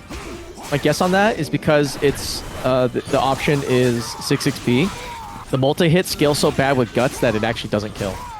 Oh, okay, all right. Understanding how guts works is a easy way to not accidentally close out a round and give your opponent a chance for a big comeback. Oh, dude, that was crap. What in the? I don't know about a big comeback for Dulaman now, especially because Manta This is pretty good, but Dulaman has to contend with a or just shoulder tackle again. Oh my! Manta taking it 3-1 here. That is gonna be it. It's kind of anticlimactic. I think Dulaman actually had the chance to take it to 2-2, but Manta brings out the donkey one last time. That donkey kick was the bane of his existence for like 3 games. For all 3 games, just so many donkey kicks coming out, and it was an easy way or a effective way to control the pacing of the match. Really good stuff from Manta. He's back, and not only is he back, he's cooking. He's in the kitchen. This man is a 5-star chef. Dude, that was that lethal hit and the back turn 8-way run 8+B on the earthquake was crazy. Yeah, definitely some chef's kiss type moment right there. Man, because like what would have to make that work is that you have to land after the quake disperses. right? The timing on that is probably a little bit weird. I can't imagine it being 100% of the time. That was just so sick, though. So cool. Yeah, that was a really fast grand finals, but a great grand finals, especially when you look at how much slower the first set was, right? Like there was a duality there of the speed that Manta was allowed to play out in their winners final set versus the speed that Manta forced onto Dulaman during the second set. The duality of Manta. All right, cool. Well, I think we have a special guest to say some magical words. I wonder if he's ready to take the podium. I don't know about how special I am, but I am here. You're special in my heart. Yeah. That's what matters. Oh, well, I appreciate that. Hey, everyone, it's Chapter 47 here. First of all, thank you all for turning in. Once again, the Wednesday night fights here with Bigpapachunk, Konmai, and Beanie Thuggish, right? Did I get that right? Am I good? Correct. Okay, good. I remember things. You should have said Ryan Hart. I would have died. Oh, yeah. God. Yeah, I should my just Beanie assume every black person sounds alike. Isn't that right, Konmai? Is that how that works? I need to proof my British accent really badly. Yeah, if you go yeah. British. All right. But yeah, I was stopping by here. We got core values on the screen. Thank you for doing that, Chunk. But yeah, I wanted to announce August 16th, once again. This is the regional I've been putting on here in Oregon. It's actually weird. I never intended for it to be a regional, but it keeps being the size of one, even though that was never an intention. But we have a lot of folks already traveling here for SoulCalibur 6, which is, of course, a main game. So far right now, we have Father Ramon's going to be flying out. Nemo's coming. Gold YoRHa, I believe is how you say that. Is that right? YoRHa? Yep. Yes. Okay, good. Gold YoRHa is coming. And then, of course, all of our local Faustian folks. Even Two Swords is coming out. We haven't seen him in a while, but Two Swords is coming. Mary Graham. And I should probably go ahead and say, unfortunately, Giraffe Cankles is not going to be at this one. But... No. But I am glad to announce that Giraffe Cankles will be moving to the Pacific Northwest soon, and he will be joining Faustian. That is correct. What the fuck? Now your team's shit. gonna be super stacked. That's crazy. So fat Giraffe Cankles is going to be Cankles. the newest member of Faustian. This is as soon as Golden that State happens. Warriors levels of superstar stacking. What the hell's going on here? Yeah, we're pretty happy with it. We're very happy to have him out here. He's incredibly pleasant to be around, thank God.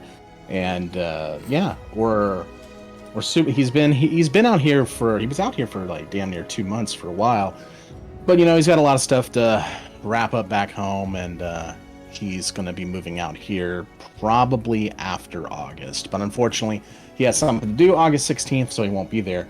But speaking of that, I was talking with Incendiate the other day, and after that Twitter thread of how little money people have been making winning at majors, the fact that apparently winning a major in North America at most nets you $180, but winning at one of my tournaments last year got you $1,075. So we've decided that we are going to add a pot bonus to SoulCalibur every time we run it, equal to the amount that you would get if you flew out and won a major. So What? yeah, we're gonna do a pot bonus every time now for the core value series, to where you would win the same amount of money, and actually more, winning core values than you would any major in the U.S. and in fact any major in the world right now. Because after seeing, I love verse fighting and all those guys, but yeah, you're not winning shit over there. So. Did you know, and you know, talking about this, not wanting to talk too much shit, but did you know that there was a major that made Incendiate pay merchant fees to get his winnings? What? Yeah. I looked at the receipt for it and I was like, wait a minute, you had to pay merchant fees to get your winnings? And they were like, oh, I didn't notice that. And I was like, yeah, well, fuck that tournament. And completely unrelated, fuck Florida too. So, but beyond that, yeah, so core values, we're going to have the biggest gathering of SoulCalibur talent of any tournament, major or otherwise, here in the PNW. If you've never been out here with us, we typically have a good time. Also, one last thing I want to talk about January 8th through 10th next year. We've got some friends coming from overseas here to the Pacific Northwest. So the next core values is going to be January 10th, 2025. And the current plan is we are going to have a team battle, US versus the world, on January 8th in a similar fashion we did for the Suite of History. And right now, confirmed to be coming is Silas, once again from Scotland. Bruh. No. Kamizono's son from Japan. Bruh. Oh. Committed but not confirmed yet is Utoto's son. All right. Yogi's son. Bruh. Tamanegi's son. Bruh. And Kaichin. Bruh. Then we also have a player from China whose name is escaping me. And another player who is not Heaton from Korea, but of course Heaton as well. Bruh. Oh, dude, you have to make it to this one. I'm going. I'm in. Holy shit. I'm losing my mind. I'm working on the advertisement for it now, but I already have the venue secured. If you'd like to check it out, it's actually Avenue. So if you want to come see the venue we're going to be running this event at, is going to be August 16th. We've got plenty of folks here. We've got enough folks that are going to be here on the 16th that we're going to be doing after parties and get-togethers and all that such. If you've never been to a PNW after party, we have two of them. We have the ones for that want to go do a little bit more, and those that would rather stay home and do a little less. But either way, you're going to have a good time. Bro. Holy shit. Like, actually, what the fuck? I didn't think we were getting everybody. I didn't think we were getting the Smash Ultimate treatment. Well, listen, I went out to Japan for 3 weeks, and as much as I did enjoy my time there, it was my first adult vacation. I was there talking to all those folks that normally don't make it to America. And after the after party for the side tournament, let's just say that alcohol is not nearly as strong in Japan as it is over here. No, so it's not. I was practically superhuman.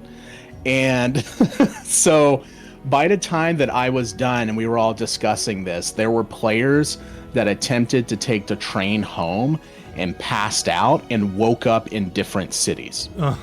So one particular player woke up at the airport and was like, "Where am I?" So we had a lot of fun, and made a lot of people's acquaintance, and we have folks that are coming out that are looking forward to it. So definitely do it. And oh yeah, one last thing for the team battle shirts, YoRHa has committed to doing the shirts for both teams, and you will remember her as the one who did the All Is Vanity shirt. Oh, if this is the shirt I think it is, I'm gonna lose my shit. That Tira shirt, I'll just go ahead and say, originally we had a manufacturer to do a bomber style jacket with it, but unfortunately, due to a particular president's tariffs, we are unable to go forward with that because you would have to spend $400 for the jacket. So we're not going to do that. But we are looking for someone locally that could potentially do it. We're working on it. I'm wanting to make sure that design is done justice because YoRHa knocked it out of the park.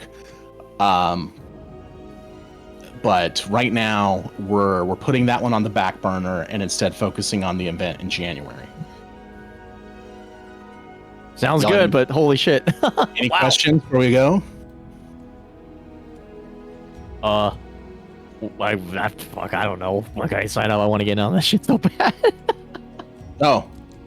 Well, I will tell you, though, the name of the team battle in the event right now, we are going with Fate's Crossing, because that is the name of the fight song in SoulCalibur 6. Sounds legit. Holy shit. Okay. All right, folks. Well, beyond that, thanks once again for tuning in to Wednesday Night Fights. This is the only way you hear about the most breaking and pressing news of the SoulCalibur scene. It has always been my pleasure to serve the SoulCalibur scene. Bigpapachunk, however, doing the hard part by running this every week. And Konmai for never shutting the fuck up. Hey. And everyone else that has supported Beanie Thuggish, Nemo, and the rest of the folks I'm forgetting right Jay. now. J, yes, JJJ. And Anarchy. Okay. But even though I left a Anarchy's comment on the YouTube that said he really needs to stick to the gameplay. Now, honestly, I was just trying to give feedback. You know what I mean? Just I need to make sure everyone knows. That's definitely not your account, bro. No, it's definitely not my account. But yeah, if you would like to be here, I'd say January 8th is going to be when the team battle is. It's going to be that Thursday, because I've tried to do it on a Friday, and then moving all the equipment to the major tournament on the 10th would be a nightmare. So I'm not doing that. I like my sanity too much. But it will be a one-day tournament besides the team battle, similar to like kind of what we did for Evo that one year. Team battle on the 8th, everyone gets to chill and do their thing, and then the actual tournament on the 10th. And I'm working to see if we can get a dedicated stream sent back to Japan as well. I think that would be really cool, but I don't know if I'm going to be able to get any casters over here on site for Japan. Obviously, Kamizono-san could do it, but he's going to kill most of you motherfuckers in tournaments, so, you know, he's not going anywhere. Not if Giraffe is there. Not if Giraffe is there, exactly. Oh, you best believe Giraffe Kamizono-san rematch is on the horizon. And maybe Nox. Nox, if you're out there, come on out. Yes. Well, beyond that, folks, thanks for sticking around as long as you have. Continue to donate to the prize pool. Don't forget, $180 prize pot bonus for Core Values August 16th. And the next one will be January 10th with a team battle, preceding it on January 8th. Damn. This is a good moment to wahoo! That's crazy. Like, I think it's because it's late. But And who said Calibur's dead? I'm sorry. Dude. I didn't quite hear that. This sounds like one of the greatest Caliber tournaments to ever exist, and we're in like, what, year 18 million? Oh, most games do not get stuff like this. Like, this is honestly like Uni 2 level of like, kind of like grassroots collaboration level, where I think other games would be reasonably envious to have that level of caliber player just show up to a game 6 years into its lifespan. This is like actually crazy. And trust me, having been to one of these, this is like a dream come true. I can't believe we're actually getting another one this late in. So holy shit. It's why we do it. The game doesn't die until apparently me and Chunk say so. So, you know, we're going to do it. Sabin as well. Sabin absolutely as well, too. Yeah, you guys are holding up SoulCalibur by each limb on your back. You guys are like walking all next to each other. Jolly. Now, in all seriousness, Chunk is definitely, I think, doing the heaviest lifting out of all of us. You know, I do shit that's too over the top, and then Sabin's like, chill. I'm also sometimes saying chill. He's sponsoring the players that keep winning, so he's doing the other hard part. Honestly, frankly, my money is like, we're sending Incendiate over. Oh, before I forget, August 16th is also the same weekend as Verse Fighting, so Incendiate will not be at Core Values, so that was funny. So if you would like to win the money, Incendiate's not going to be there, so there's that. So you're saying there's a chance? There's absolutely a chance, but, you know, Pacific Chunk, Northwest. it's your time. Strong. Yeah. All right. That's it. Game's not dead until you stop playing, so come out. Yeah. All right. Well, thank you, Chapter. That was fucking nuts. All right. Yeah. Damn. Okay. Well, thank you very much, everyone. Thank you, Beanie Thuggish, and thank you, Konmai, for helping me out on commentary. Thanks everyone for coming out to watch. Everyone who donated the Matcherino. I think there's still a couple codes left if you haven't used them. Yeah, there's still 10 codes left, you losers. Yeah, there's more than 10 of you guys here. Come on now. I believe in you guys. Go finish up all those codes. Is there really 10 codes? I thought there's 4. Is there? Isn't. It's 4 now. Oh. All right, 4 of y'all. Oh, there it goes. Okay, yeah, only 4. I finally found it. Okay, 4 codes. There's 4 codes, you damn losers. Okay. Yeah. I'm clicking. All right. Congratulations to Manta for winning this week's WNF, Dulaman in 2nd, and SouzouLion in 3rd. If you missed any of the action, I upload all my VODs to YouTube, so you should go follow me there. And if you want to join this free to enter tournament, I run every Wednesday, 7 p.m. Pacific Standard Time. Just follow me on Blue Sky, or you can join their Discord and get more information. It's pretty easy. Otherwise, that's going to be about it. I'll be back again next week. I'm just going to go raid the Guildhouse channel because this is who's on. They're technically my local, and yeah, they're finishing up. I think they're winners finals of their Smash Ultimate. Yeah. Also, I think these two players hate each other, so we'll see. Anyway. Nice. Yeah, I don't know. It's Smash. There's always beef. Yeah. Anyway, have a great night, everyone. Be kind, stay safe, and yeah, see you later.